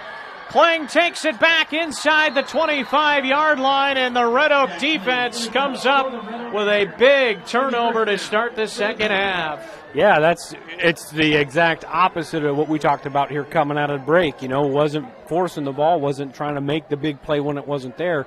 That time, nobody was open, just tuck it and run and live to fight another play. This time, gets hit as he throws, over the middle late, interception, big turnover for the Tigers. Now to Mount's credit, he maybe didn't. The throw might have been a little bit more on target had he not got hit there, but yeah, he definitely should have let that one go a little sooner. And Roeder is still in at quarterback, as you mentioned, would likely be the case, and he hands it to guess who? Riley Fouts, and he's up the middle for a gain of about 2 to 3 yards. And it's going to probably be more of the Riley Fouts show here in the second half, especially if Red Oak can stay within a score. Yeah, I was just about to say that great minds think alike. If this stays a one-score game, that's right in Red Oak's wheelhouse. They get down by 2-3 scores, maybe they feel like they got to press a little bit. But right now they can play their game, and that's run the ball between the tackles, run that read option, get it to Fouts. He gets the carry again. He bounces it outside, inside the 15, and he's going to slide to the ground at about the 12-yard line. I think he'll be just short, it looks like, just from the far line judge there. Yeah, gained about for the Tigers. 3rd down and 2. Gained about 8 yards or 7 yards there. Well, maybe it was about 6. Yeah, it's kind of, well, actually, no. And if you're Red Oak here, don't be cute. Just, stick with the date that you brought to the prom. Just keep running it up the middle, keep running the option, and that's what they're doing. Yeah, it was about 6, and here is a run by Fouts. He got hit initially, but he's able to plow his way for the first down. And good tough running. We've seen his quickness, but now we see a little bit of his toughness on that run. Oh, yeah, he took a hit before the first down, was able to fight through, got a little loose with the ball there, tried to, arm over there, a little swim move with the ball in his hand, but he got away with it and gets the first down. It's a tough running back. Yeah, and a lot of times in these offenses that struggle, they try to get too cute down here. Not necessarily Red Oak, but they try to get too cute reverses, bootleg passes, things like that. Just keep pounding the ball if you're Red Oak. It might take you 4 plays to score, but it's what's working. Fouts gets the carry right up the middle, and he is going to get down to about the 5. Well, they'll mark him at about the 6, so the second down and goal from the 6-yard line. Yeah, this is the perfect position. Coming out of halftime, Red Oak, hey, let's get a stop. Let's drive it down the field, take the lead. This is exactly, you couldn't ask for anything better if you're a Red Oak Tiger. Off the left tackle, Fouts tries to get the corner. He is bulldozed by Hunter Dukes, and then he falls forward for a gain of about 4 on the play. And it'll bring up 3rd and goal from the 2-yard line, it looks like. Yeah, just a really good job, really, on both sides. Hunter Dukes, undersized, giving up a lot of weight there in that one-on-one tackle opportunity in the flat. Did a really good job of sticking his nose in there and making the stops, preventing the touchdown, as it looks like we have a timeout on the field. Yeah, a stoppage from the far side from the line judge there. Well, resetting the play clock, it looks like. Yep, there we go. They will... Yeah, reset it up to 25 seconds, and away it goes. So 3rd and goal from the 2-yard line. Roeder in the pistol, hands it off, and in the backfield, down he goes, Blake Harold. Blake Harold comes up with a huge tackle for loss.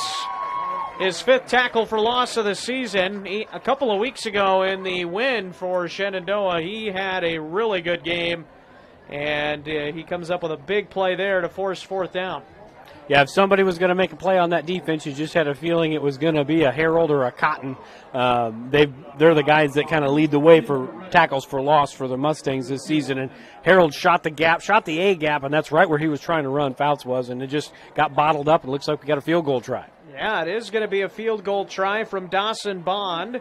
So far on the season, he's 0 for 1.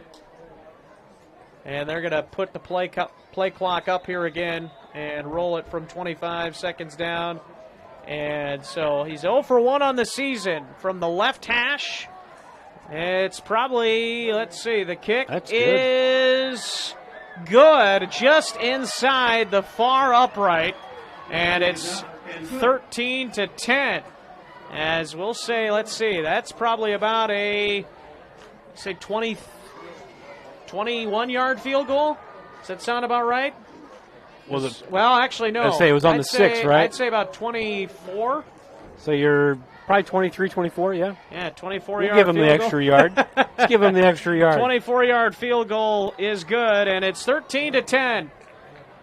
Shenandoah on top with 7:57 to go, 3rd quarter. This very moment, a board-certified general surgeon will be leading her team in the removal of her patient's gallbladder. In this newly remodeled surgical suite, she'll use the latest technology and small laparoscopic incisions for a quicker recovery time. In a couple of weeks, the patient will have a pain-free and normal life again. These are the things that happen here every day. The new surgical center at Shenandoah Medical Center. Your health is our mission. Welcome back to Shenandoah, and a 24-yard field goal try was good from Bond. Not James Bond, even though the new James Bond movie is coming out. Dawson Bond puts it through the uprights. Relation, shirt-tail relation, right? That's right.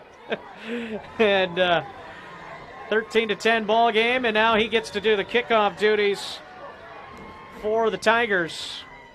And that is a big kickoff, and they are going to take it in. Brody Collin taking it across the 25 and wrapped up right around the 27-yard line. He ended up getting about 7 more yards if he would have let that bounce in the end zone. Yeah, the last time he tried to field it to open the 3rd quarter and just went through his hands, and this time he was able to field it, and nice little return, about 26, 27 yards, and Mustangs will try to answer here with just under 8 minutes to go in the 3rd quarter.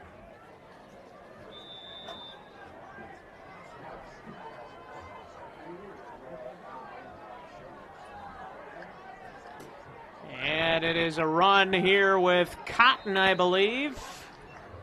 Or no, it is Cotton. Okay, got a gain of a couple on the play. You know, so this is kind of an issue here if you're watching the game. In the first half, you saw Gardner getting 6 yards a pop, 7 yards a pop. Cotton's in the game, who's been a running back for 4 years in this system, and now he's only getting 2 yards a pop. Well, they didn't run counters in the first half. They're starting to run counters instead of the straight power. Maybe that's an adjustment that they go back to, running that power. And not much doing that time for Cotton, and it's read well that time by the Red Oak defense. That's Woods. I mentioned that in the first half. He's a game wrecker. You know, he gets in the backfield. He's a little undersized for that defensive line, about 180 pounds. But he's got a real high motor. He gets in the backfield. He just creates havoc, got those long arms, and just does a good job. I've been very impressed with him watching him on film. Oh, got a flag on the play here at an illegal motion, looks like. For the 3rd and 8. And that'll make it 3rd and 13.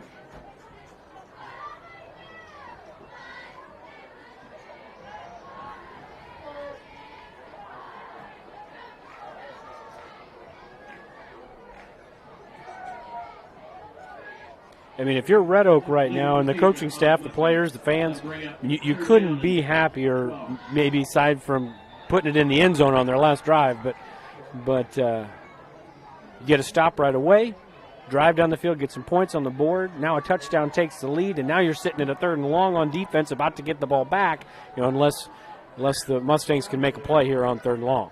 Mount takes the snap on 3rd and long. He dumps it off to Cotton, but he is swallowed up immediately. He does fall ahead, but he's still well short of the first down, and it's tackle made that time by Braden Woods. Yeah, that's the game record. 2 consecutive plays back-to-back. If he doesn't make that play on that screen, he's probably about 15, 20 yards there. That was a good play by Woods. So 4th down, and the Red Oak defense, we're starting to see that come back to life after they did give up a couple of scores. That defense has readjusted. And a ball is loose on the punt, and still getting it away is Dukes, who punted that one, I believe. And so normally a lot of the season it's been Logan Dickerson, but it's Dukes punting, and they are going to have great field position after the snap went over his head. And it'll be 1st and 10 at the 26-yard line of the Mustangs for the Tigers here, as it's just starting to see those mistakes here for the Mustangs. Yeah, it's just kind of best case scenario for one side, worst case scenario for the other side.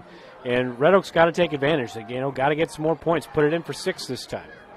Roeder hands it off to Riley Fouts, and Fouts gets out of bounds after a gain of about 4.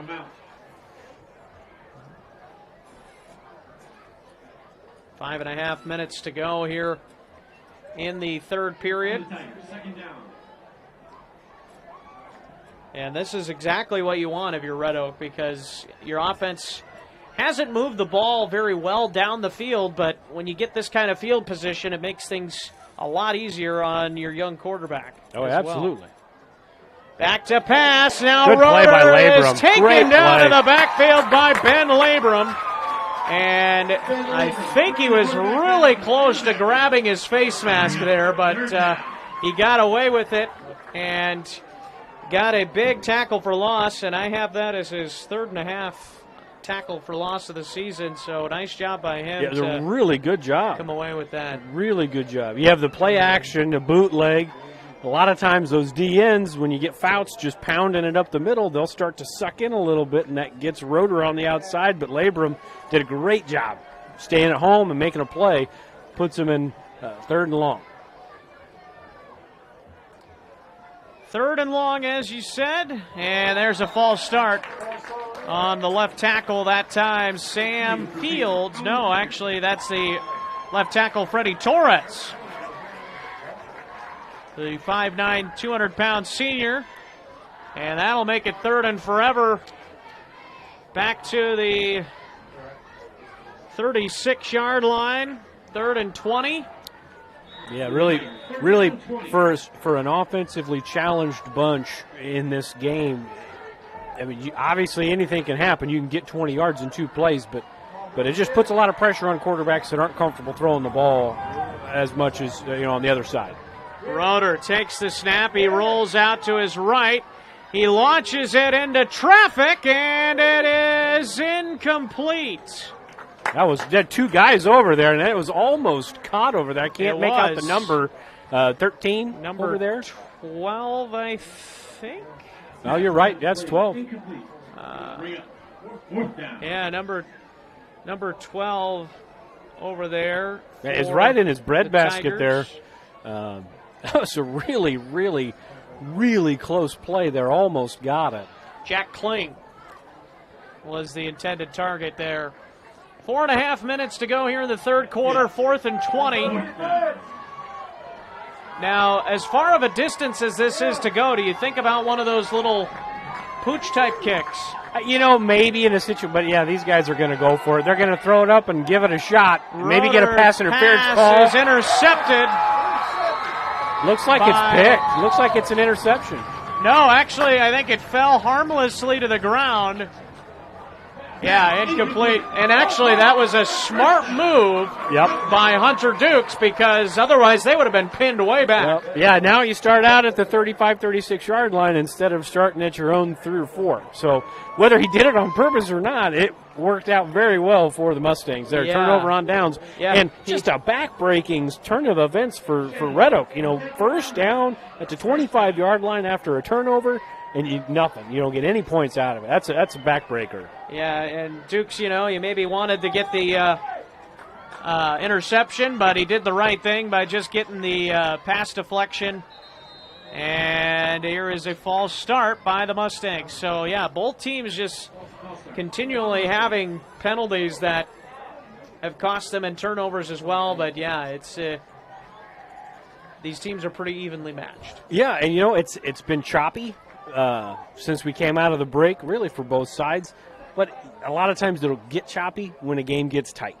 When a game gets tight and you got two programs that have been struggling at least throughout the course of the year, making some mistakes, you start to get a little tight. When you get a little tight, mistakes happen. So 1st and 15, Mount with the little jet pass there to Blake Harold, and Harold gets up to the 36-yard line, and he gets those penalty yards back, and it'll bring up 2nd down and about 9 or 10 for the Mustangs. Anytime you get it to number 10 for the Mustangs, he's good for at least 5. He's good for at least a broken tackle or 2. We said it in the first half. It's generally not a bad idea to get him the ball. Yeah. He's hard to bring down. A lot like Fouts on the other side. It's just hard to bring down. Just tough running kids. 2nd and 9, and another little pitch pass to Harold, and this time he is gobbled up in the backfield, and a nice job by Kling right there. Jack Kling, the 6'5", 175-pound free safety, the junior, coming up. He read that one beautifully that time. If Kling doesn't make that play, it's probably a 1st down, because you had the cornerback blocked and you had the linebacker struggling to get out there. So it's a big play by Kling, doing a good job, and Harold looks like he's coming off a little tired. Hopefully that's all it is if you're a Mustang fan. Yeah, that is the hope. 3rd and 9 with 3 minutes to go here in the 3rd quarter. 13-10, Shenandoah lead. Mount back to pass. He puts it up, and it's caught by Ben Labrum for a 1st down. And very close to a horse collar there as well. And in a cover 3, that is the area that's going to be open. And that's what Red Oak runs. It's that 12 to 15-yard out. That's what's going to be there. And good job by Mount, not forcing it deep, hitting that 15-yard Labrum 1st down. Nice play. Big play. Keep the drive moving. Labrum, the tight end, coming up with a big play as he was kind of taking Harold's spot right there. Yeah, it's nice to have a backup like Labrum, and he's be a starter on most teams. And there is Cullen on the reception. And he gets a yard on the reception that time. And once again, that Red Oak defense does a really good job of swarming to the football. And Cullen's going to come up a little bit gimpy there.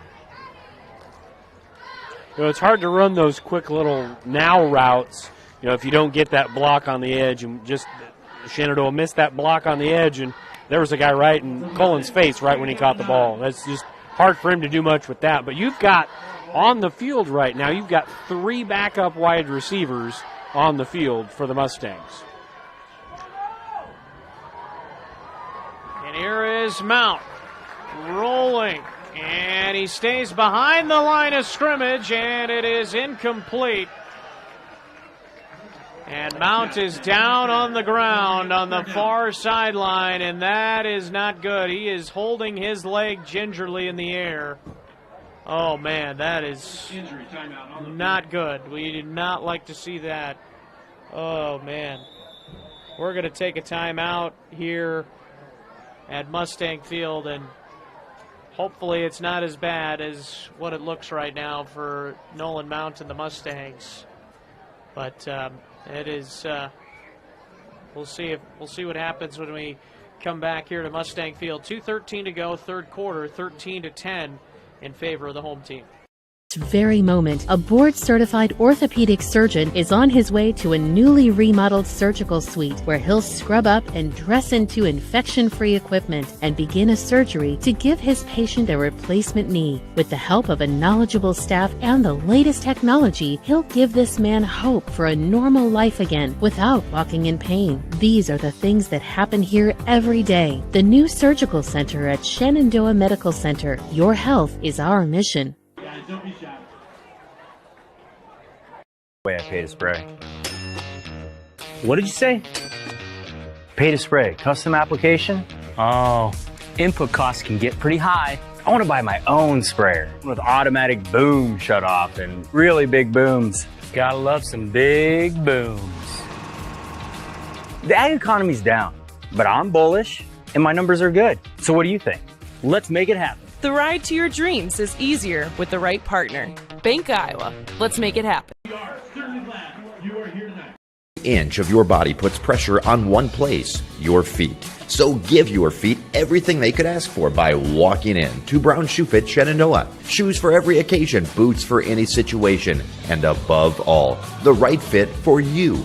After all, Brown Shoe Fit has been fitting feet for over 100 years. The only downside, so many shoes to choose from and only 2 feet. Great service, great selection, a great fit every time at Brown Shoe Fit, downtown Shenandoah. And welcome back to Mustang Field. As you can see, Nolan Mount walking back to the sideline gingerly.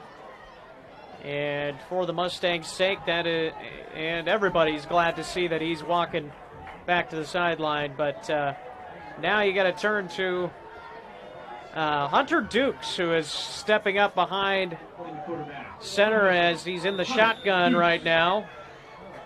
So we'll see what Dukes comes up with here on 3rd and 9.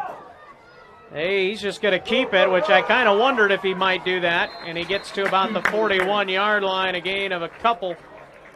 And it'll bring up 3rd down at 7 for the Mustangs. And yeah, I mean, I'd expect him to be out at least the rest of this drive, if not another. It looks like a cramp though. They're working like he got a knot there on his calf. So to me, if it's a muscle issue, that's a lot better than a knee or an ankle. But yeah, he was kind of hobbling his way over. It just looked like he couldn't walk normally all the way across the field, and he had to get injured all the way on the other side of the field. Dukes punts it away, and it's fielded at the 10-yard line. On the return, across the 25 and across the 30. And Johnson with a nice return up to the 33-yard line, I believe is where they'll mark it. And that's where it'll be 1st and 10 for the Red Oak offense. So we'll keep an eye on Nolan Mount here on the sideline. And I'm sure he's going to try and do a little bit of running on the sideline to try and see how much pressure he can put on that leg. And as you take a look at him walking around right now. 1st and 10, though, now for Red Oak. With 1:21 to go here in the 3rd quarter, it's an end around and a nice run, but there's a flag, and that's going to come back. Yeah, it looked like your tight end over there, just number, I think it was 88 there. He just kind of grabbed Morgan Cotton by the back of the jersey and back of the helmet and threw him to the ground. Just an easy call for the official. And there hasn't been a ton of holding calls tonight. They're probably holding on every play, but there hasn't been a lot of those tonight. That one was pretty obvious, right in front of the side judge. But this is kind of a gut check drive for this Shenandoah team. You know, your quarterback is out. Looks like he's going to be okay, but they don't know that on the field. You know, you got to get a stop, and if you're Red Oak, got to take advantage of this situation because there is that uncertainty on the other side. Really, really crucial opportunities for both sides. And they give it to Fouts, and he is gobbled up in the backfield. That was a really good play in there by Laughlin, the sophomore. You know, against Missouri Valley, watching that game, there was in the second half to keep them in the game and get a stop. He had 3 consecutive drives where he made in the backfield stops. A young guy, sophomore, wrestler, kind of understands the leverage. And Red Oak's got some of those guys too, those wrestlers, those maybe a little undersized but tough kids that just know how to play. And good job by Laughlin. So it's second and long. Here is Roeder letting it go down the sideline, and almost a great catch.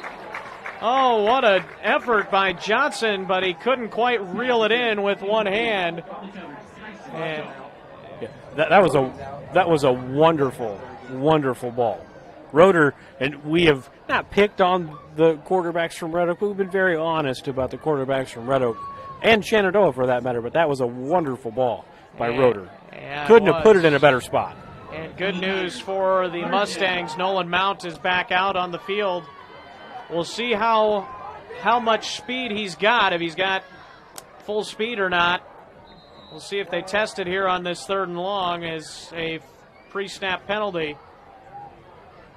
And we have a new, it looks like Shenandoah's got a new cornerback over there, number 7. He has not, I mean, he's played in the second half, but he didn't play in the first half. Tyson Shaw. Yeah, and he's played some this year, but he was the guy over there that got beat on that throw, and it just missed him. And I said it in the first half with Red Oak, if he's even, he's leaving. You know, you can't let that wide receiver get even with you. Little end around and nowhere to go as Clayton Holben comes up with a tackle for loss, and it's 4th and 35. Oh, man. Have a homecoming game, homecoming king. That's about the third tackle for loss he's had today. He's been doing well on that defensive line for Shenandoah, and that's the end of the third quarter. 13-10. We've got a slugfest going on here for homecoming week. First game of district play in Class 2A District 8. We'll come back for the fourth quarter of action next. Digital Solutions started small, but now we're growing as FDS provides live streaming coverage for over 20 schools across 3 different states on our Fuller Digital Solutions YouTube channel. Subscribe to get notified when we go live for your school events. Big events are captured live, and your business can get noticed with advertising during our live streams. Local talent and camera operators are encouraged to contact us too for future employment. No experience necessary. We will train. For information about advertising or working with Fuller Digital Solutions, email us and follow us on Facebook. Heritage Bank is proud to be a locally owned community bank. We have been committed to our community and meeting the financial needs of our customers since 1873. We are confident that our knowledgeable staff can help you make informed decisions about your financial needs no matter how big or small. Let us show you how rewarding a relationship with First Heritage Bank can be. Stop in at one of our 2 locations, or you can find out more information at www.fhbshen.com. First Heritage Bank is a proud supporter of Shenandoah High School athletics. Go Shen, member FDIC. And it is now 4th down and 33 is what they say.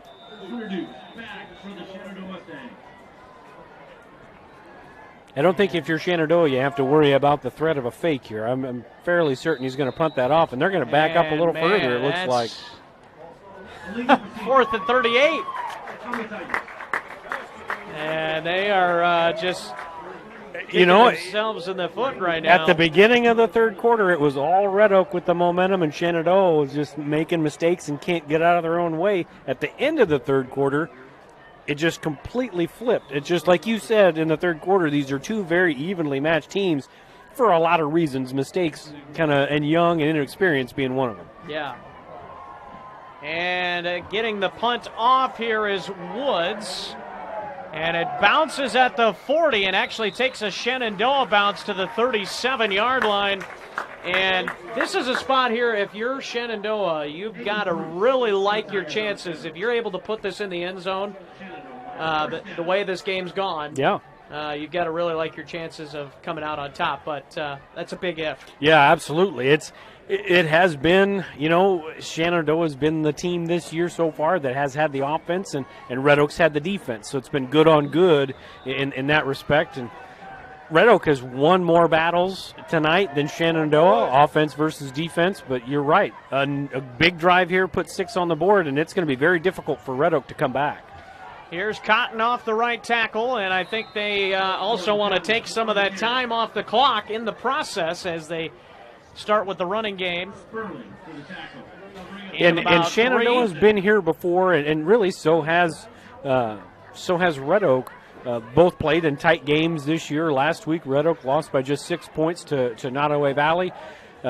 This Shenandoah team, they've played in tight games all 3 weeks, and coming out on top once and fallen twice. So, I mean, these teams have been here before.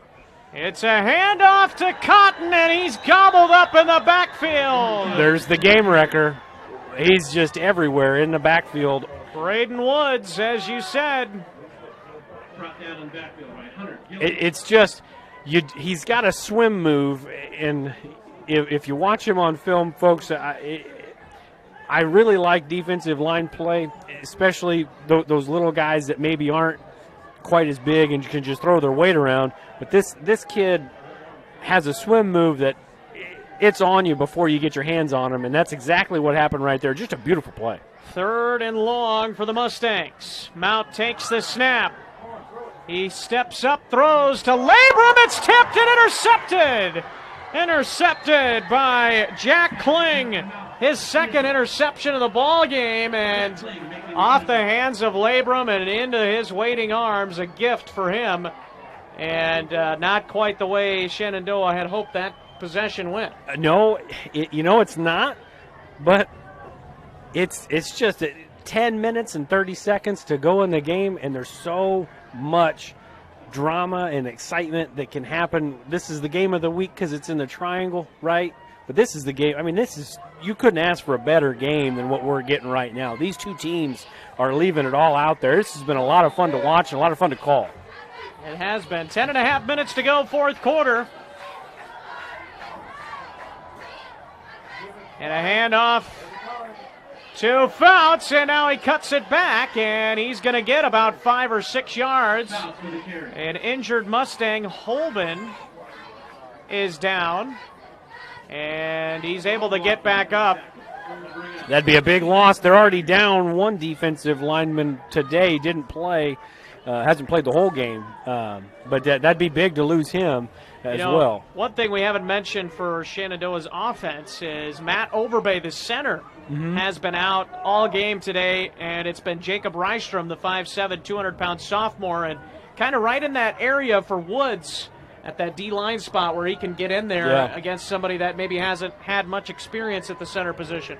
Yeah, it's just he's just been a tormentor all season long. He's a fun kid to watch play, and that's another flag and another free 5 yards given up again against the Tigers.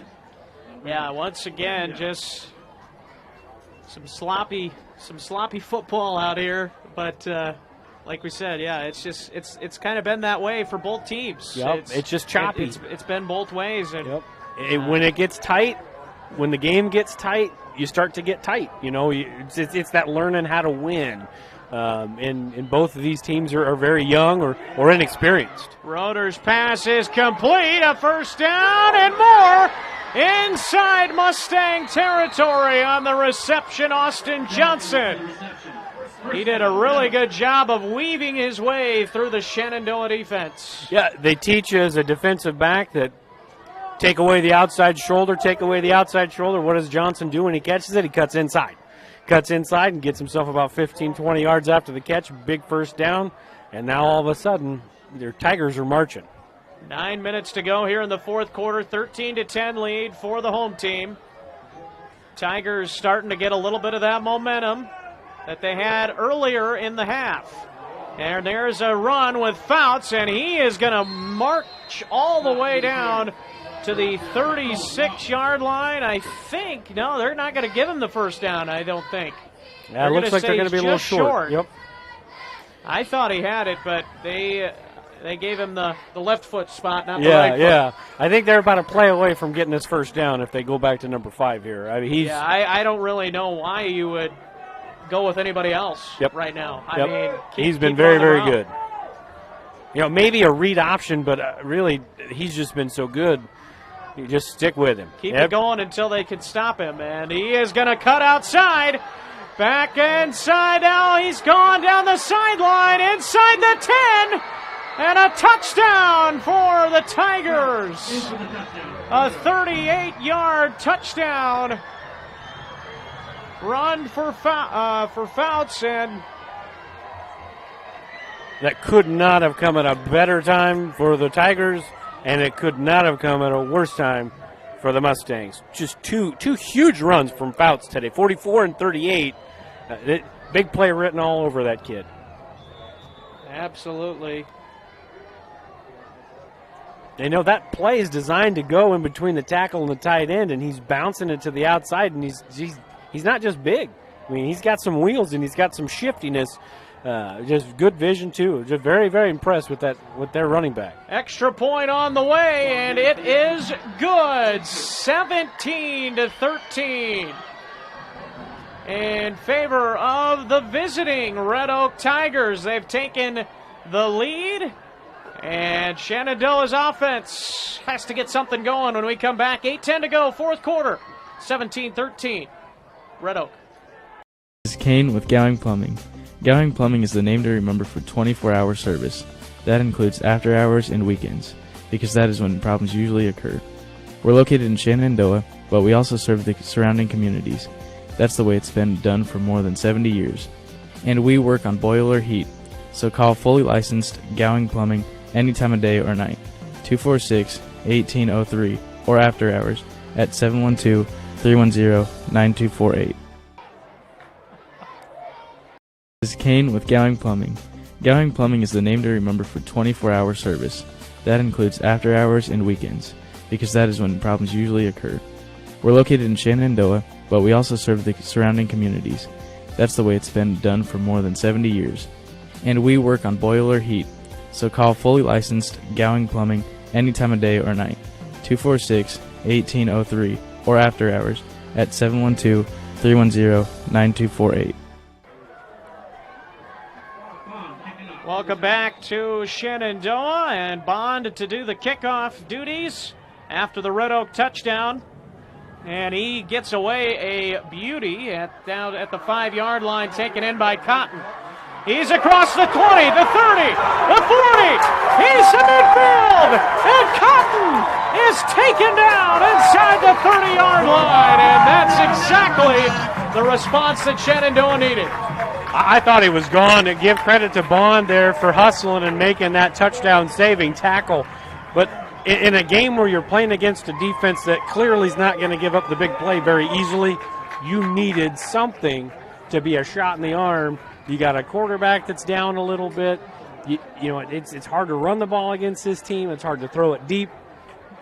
This is about all you could ask for if you're the Mustangs right now. Great field position coming off of that huge play from Fouts and the Tigers to take the lead. Come on, boys.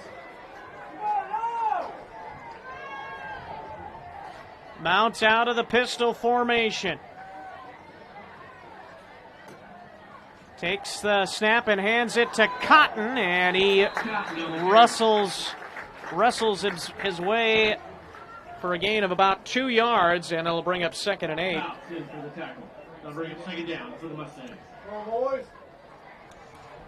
A huge kickoff return there to set them up beautifully, and now it's just to get over that hump and finally get back into the end zone. They didn't score in the third quarter, trying to get their first score of the second half. Mount throws it, and it is incomplete.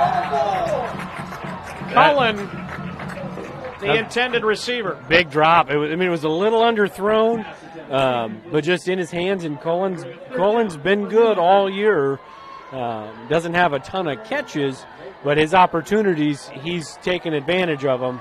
And now you're 4-down territory here, 2 plays to get 8 yards. I mean, there's 3 points doesn't do you a lot of good right now with 7:20 to go.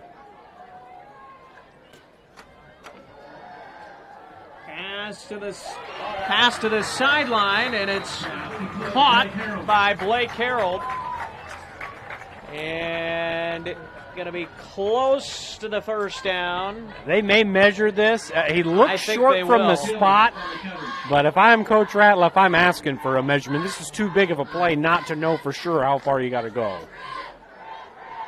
So it'll be 4th and short if they don't measure it, it looks like. And I think you're right. Coach Ratliff is probably asking for a measurement. With 7 minutes to go, fourth quarter, we'll have a measurement. Yeah, I just think it's too big of a play late in the game. You know, you don't know if you got to go a foot. You don't know if you got to go a yard. If it's just a foot, maybe a quarterback sneak it. If it's a yard, maybe you don't feel comfortable with that. But this is it's a big play, and that's a good job by Coach Ratliff. If in fact that's what they did, is ask for the measurement, because you can do that. It's coach's discretion, it's the official's discretion if you give it to them. But hopefully that's what they did. But maybe they just called a timeout. I mean, they haven't brought out the sticks. There they come. They got it figured out. That's kind of the way it's been tonight. They've gotten it right, but it's taken a little while. And this drive was set up by a 72-yard return. And here is the measurement. And it is a first down. Yeah, that's it. They were calling it short on the field. If that came from the sideline, that might be the play of the game. If it ends up flipping in Mustangs' favor, that was a huge, huge decision and granted decision by the officials and Coach Ratliff and the Mustangs. And Red Oak, they're making the Mustangs earn this. And they are. If they put it in the end zone, it's not going to be given to them. So this has been a heck of a second half performance defensively for the Tigers. They have really adjusted since that second touchdown the Mustangs put up. Mount out of the shotgun. Hands it off to Morgan Cotton off the right tackle, and he's down close to the 5-yard line. Actually, now the 9-yard line. You know, on that, Cotton had the edge. If the wide receiver out there, and I guess I'm a former wide receiver, if the wide receiver out there gets on that cornerback, he's probably got 6 points, but no contact out there. That makes it, big plays come from receivers blocking downfield.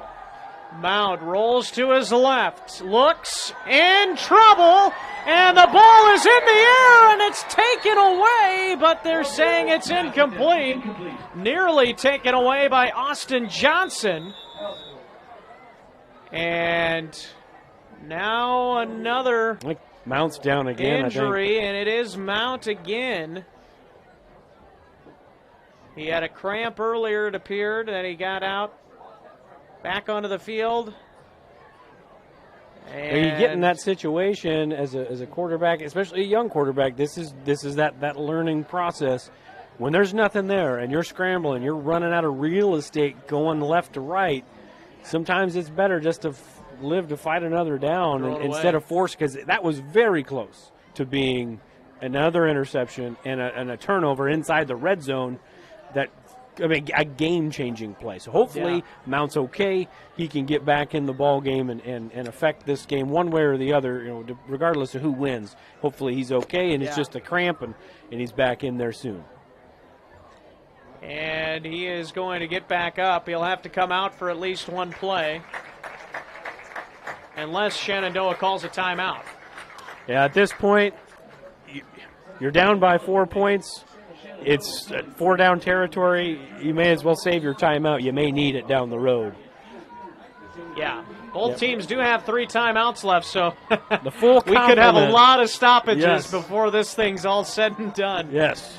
Our sponsors are going to be very happy with the final 5 minutes of this game. That's right. 6:08 to go, fourth quarter. It's 3rd and 7. Dukes keeps it.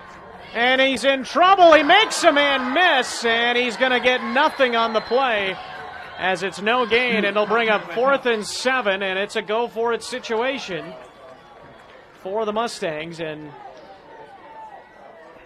if you're this is kind of is 5 coming back in the game for the Mustangs, or is he not?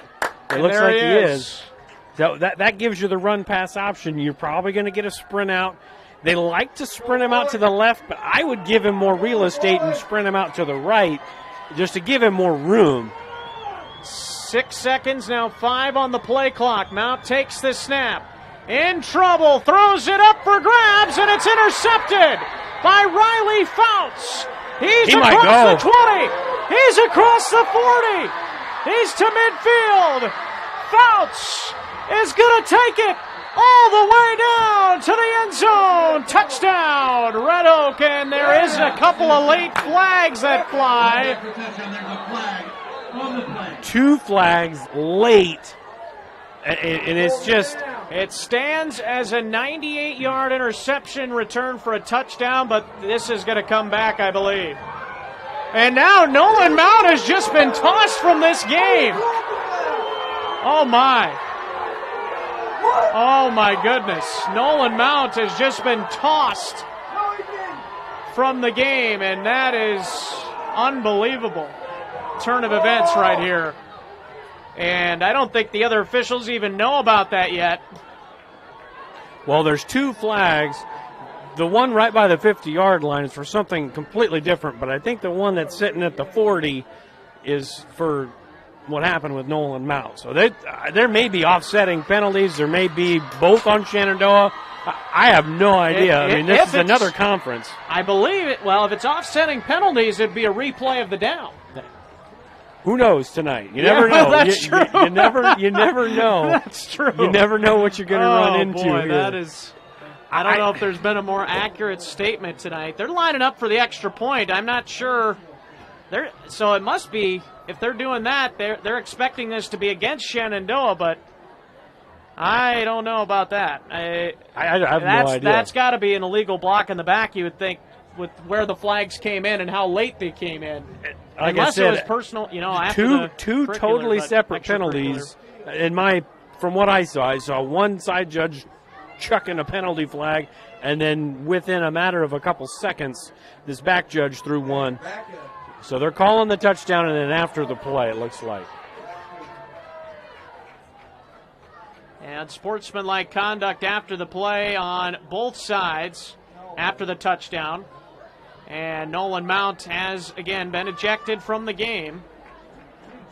And that's a big deal, because he may have to sit another week with the ejection rules in the state of Iowa. Yeah, that's exactly right.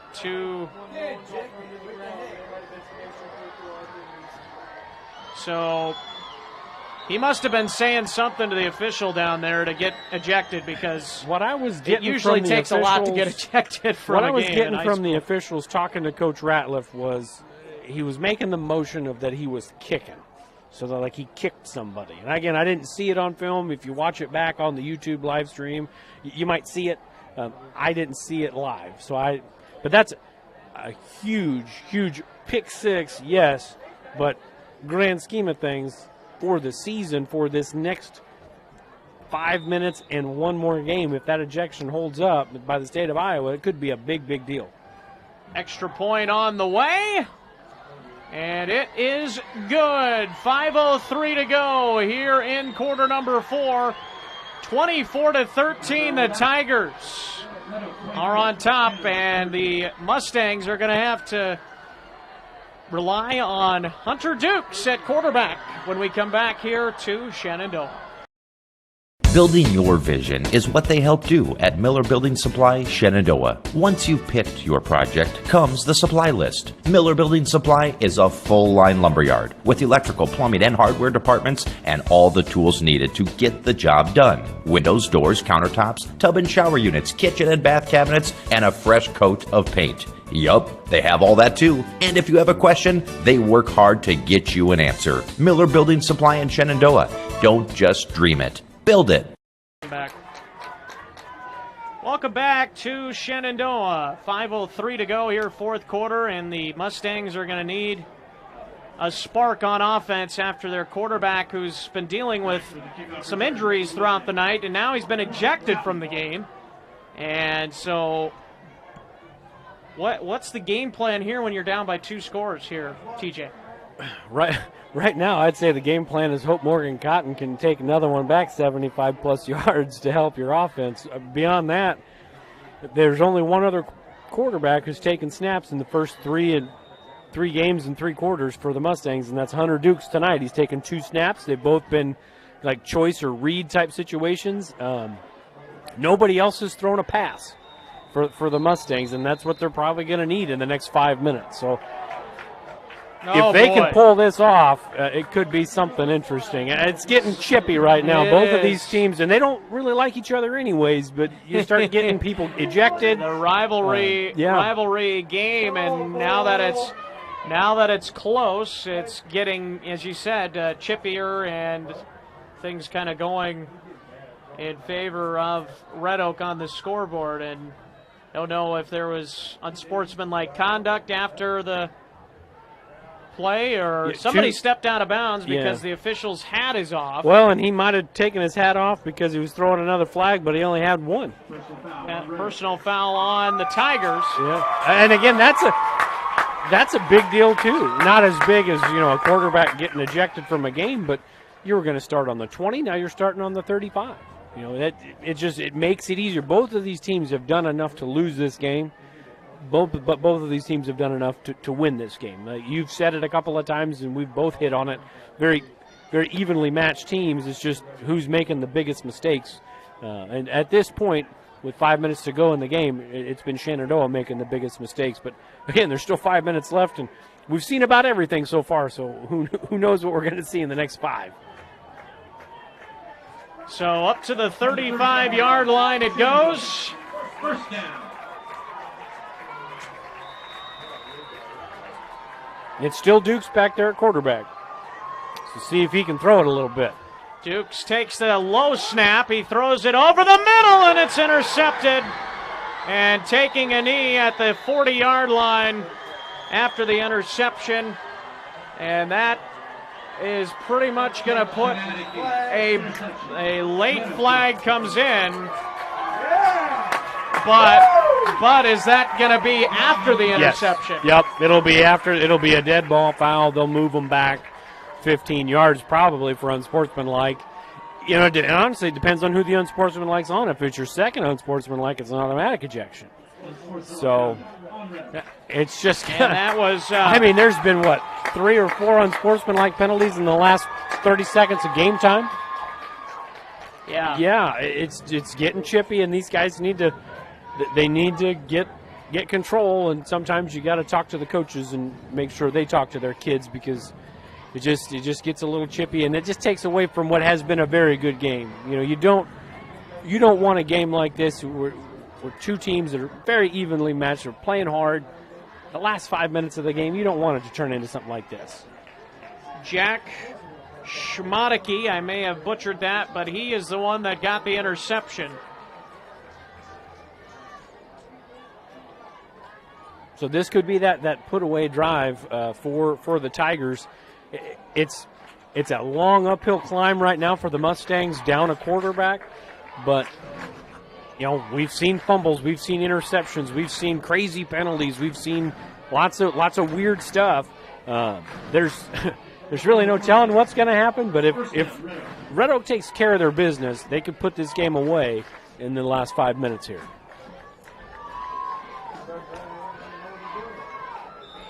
I honestly, I've said this a few times tonight, I do think that Red Oak's found their quarterback in Roeder, at least for the season or for the short term, because their offense just seems to click a little bit better with him, and then number 5 doesn't hurt. Yeah, he's pretty good. He's pretty good. Riley Fouts takes it for a gain of 8 after it looked like he was maybe going to end up with a yard. Yeah. And is it possible? He had the 98-yard interception return. Is it possible for him to get the KMA Player of the Night for the second time in 3 weeks? Is that possible? I think he's got that pretty well wrapped up at this point. Got to talk to the guys back in the studio, huh? That's right. It's a big night, though. Just a big, big night for him. He's just individually he's played very, very well. And the line is blocked very well. And another handoff to Fouts. This time they gobble him up in the backfield for a loss of a couple. And if you're going to make a stand, if you're going to make a comeback, got to stop them here. They're going to, if they do stop them, they'd force the punt. I mean, why would you go for it now? Make them drive the length of the field twice. So this becomes a really, really big down for the Mustangs' chances of, however slim they are, of coming back and making this a one-score game again. Yeah, they've got to get the stop here on third down.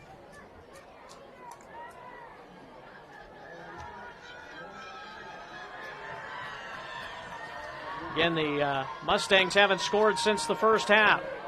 There is a run, and it's a first down. And no flags are down, and that is going to probably put the bow on it. Yeah, Holben had him in the backfield. He had him with about a 4-yard loss, but just was that run by Bond Coos. or Coos? Just slippery back there. I mean, Holben's played both ways the whole game. Maybe he's just a little gassed. Just missed him. And he's played a good game, Holben has. He's played a very good game tonight. Absolutely. So, yeah, 3:21 to go.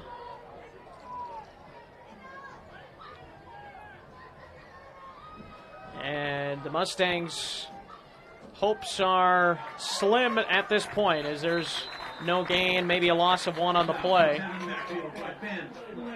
And I think he was out of bounds on that last play, and now a timeout from Shenandoah.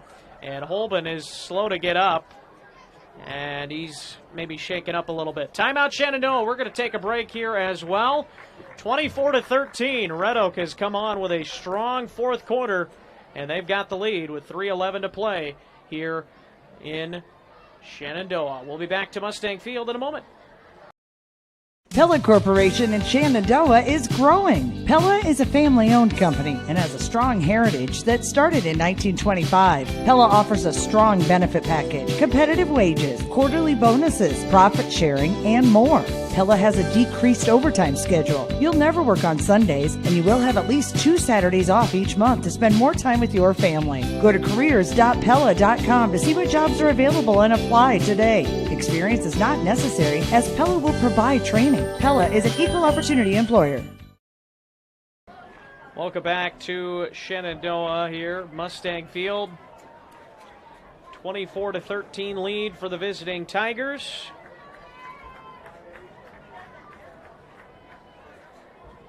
Carson Schubert alongside TJ Young. And this broadcast presented jointly by KMA and Fuller Digital Solutions here tonight. And TJ, it's a game, like we were just saying, a tale of two halves. Yeah, and there's Fouts again. He's just wearing them down. He's carrying 4 or 5 defenders. I mean, that's just kind of a 14-yard run. It's a break-your-will drive, and it's a break-your-will run. And Fouts is, he's coming up a little hobbled too. He might have some cramps, but he's earned those cramps. He's put this Red Oak Tiger team on his back, and he's carried them what looks like, barring something crazy, to their second win of the season. And starting off district play, 1-0. Yeah, and they are going to enjoy this win. Of course, the triangle, and then big rivalry game. So it's really good for the Tigers to get this victory. Here's a handoff straight ahead, and it's a house call. Touchdown. Touchdown for the Tigers, and a late touchdown call, and that is Jack Schmadeke. Yeah, the guy with the interception to get the turnover on the last play for the Mustangs offensively. He's the backup running back. He comes in, nice little scamper for 6 points, and there's no flags on the play this time. Yeah. Did you see how many yards that was? Say it was about 20, 22, 23? Yeah, I think 22, actually. Yeah, I think you're right. 22-yard touchdown run. Extra point. Good. And it's 31-13 in favor of Red Oak with 2:29 to play. Fourth quarter. The Tigers spoiling homecoming for the Mustangs. We'll take a break and come right back to Mustang Field. Sorensen Auto Plaza in Shenandoah has been here over 25 years, and they specialize in financing. Buy here, pay here. At Sorensen Auto Plaza, they finance all credit types. Bad credit, no problem. Visit SorensenAutoplaza.com to apply for financing and stop by and visit us on Sheridan Avenue. Sorensen Auto Plaza, proud to support this Shenandoah live stream.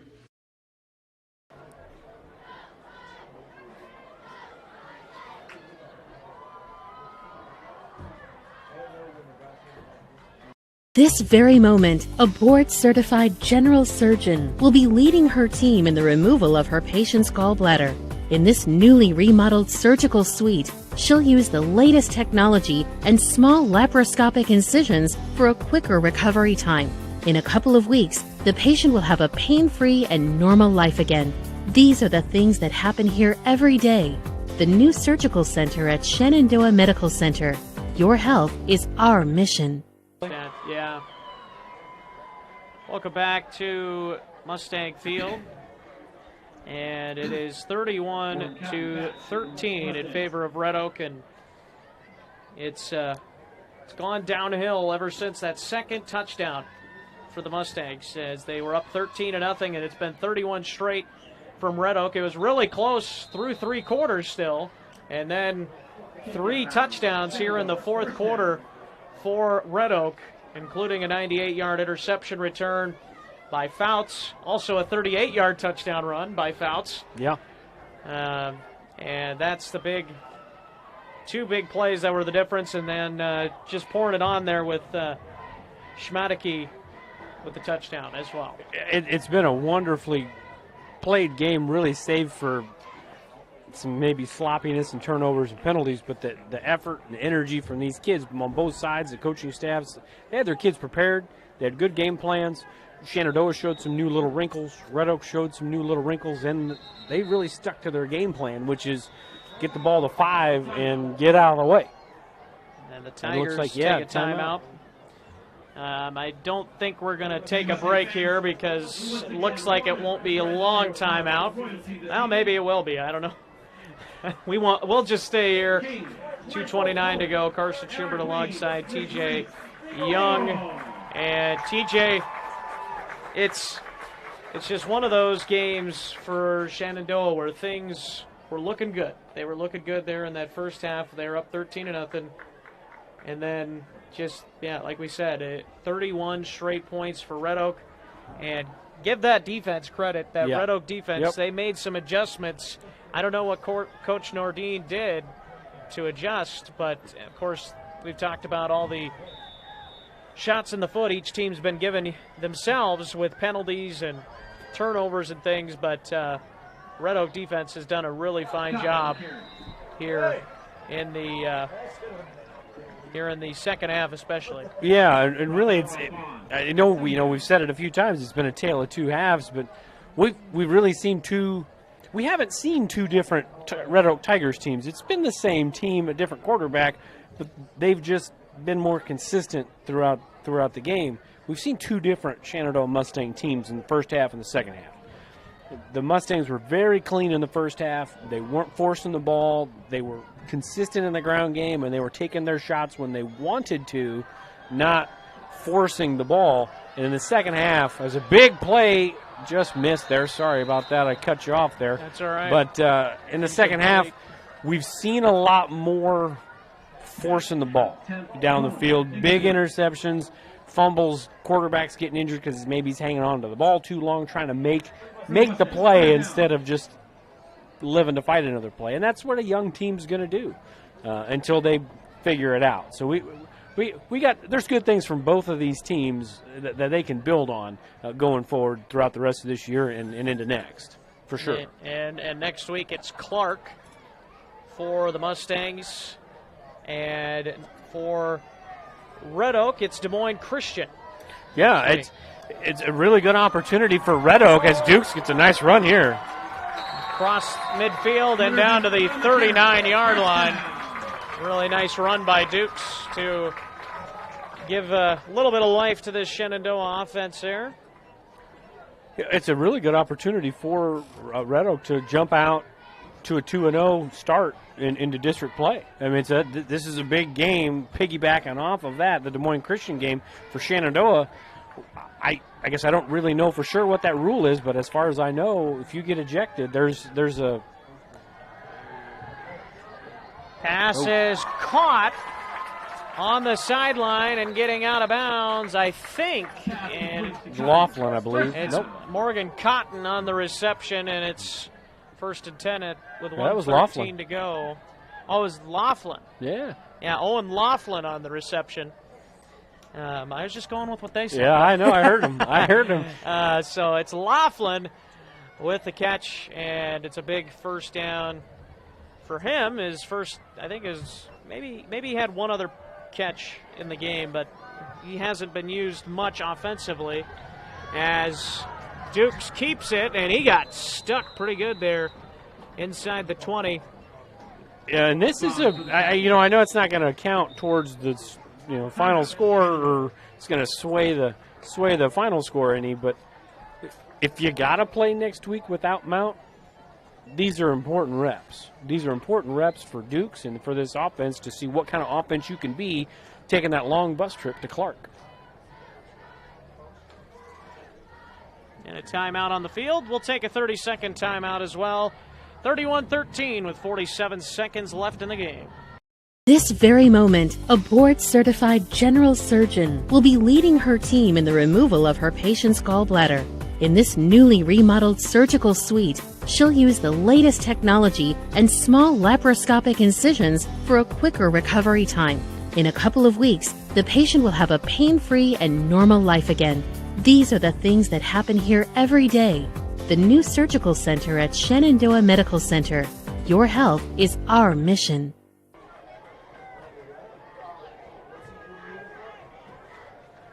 Welcome back to Shenandoah.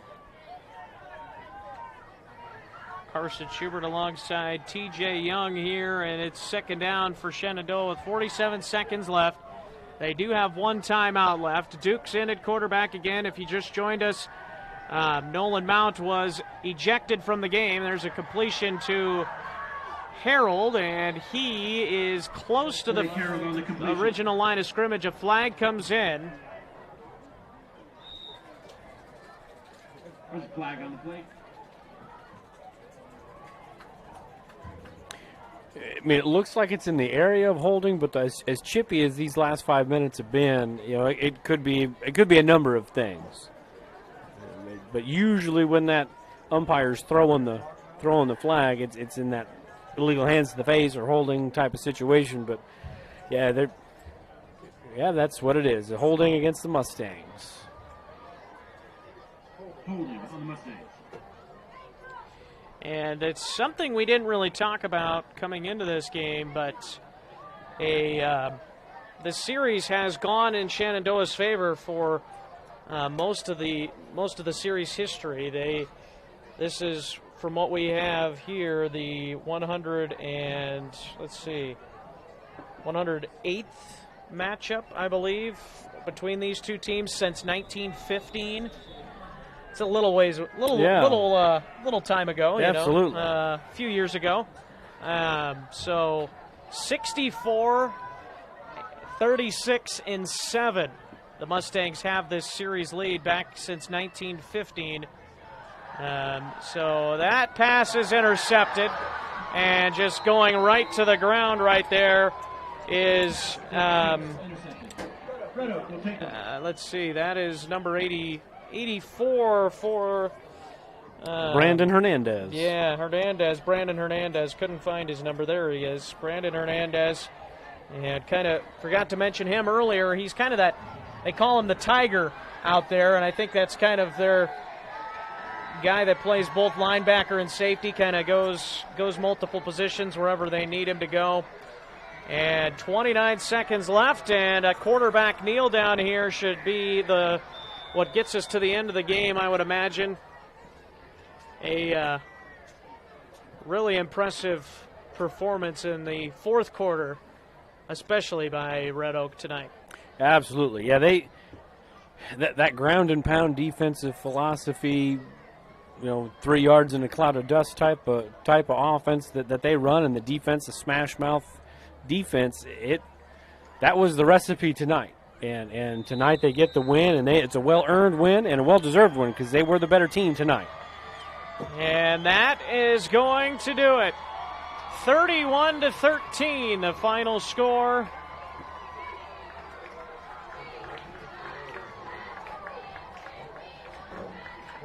And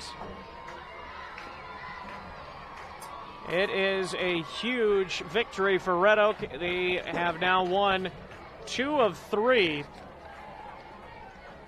after they had got their first victory in 26 games 2 weeks ago. What a streak that was. A tough one for these Red Oak fans. Yeah. And Red Oak is got to be very happy to get this victory here. And these fans over at Red Oak, I think they've earned this victory after that 26-game losing streak, and now two wins out of 3. They've got to like that. But what are your overall thoughts, TJ, on the performance by Red Oak, and then what can Shan work on going into next week? Yeah, I was really impressed with Red Oak. As far as their offensive line's concerned, I thought as the game wore on, they got better. They were struggling a little bit early on, but Fouts and Roeder back there give you that 1-2 punch, mostly the one, Fouts, but you have that other guy and Fouts was as advertised.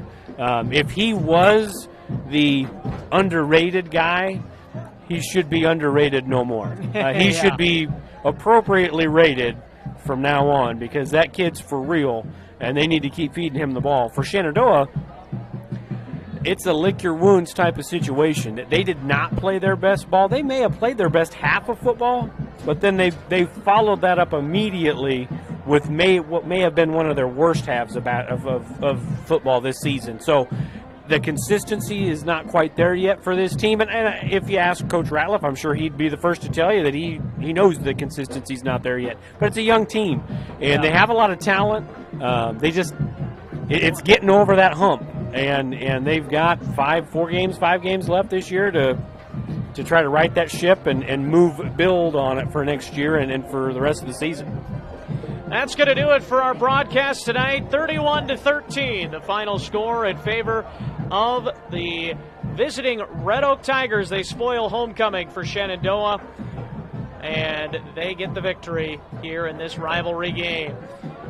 We will see you next time here, as it's Carson Schubert alongside TJ Young. Appreciate TJ joining me here today.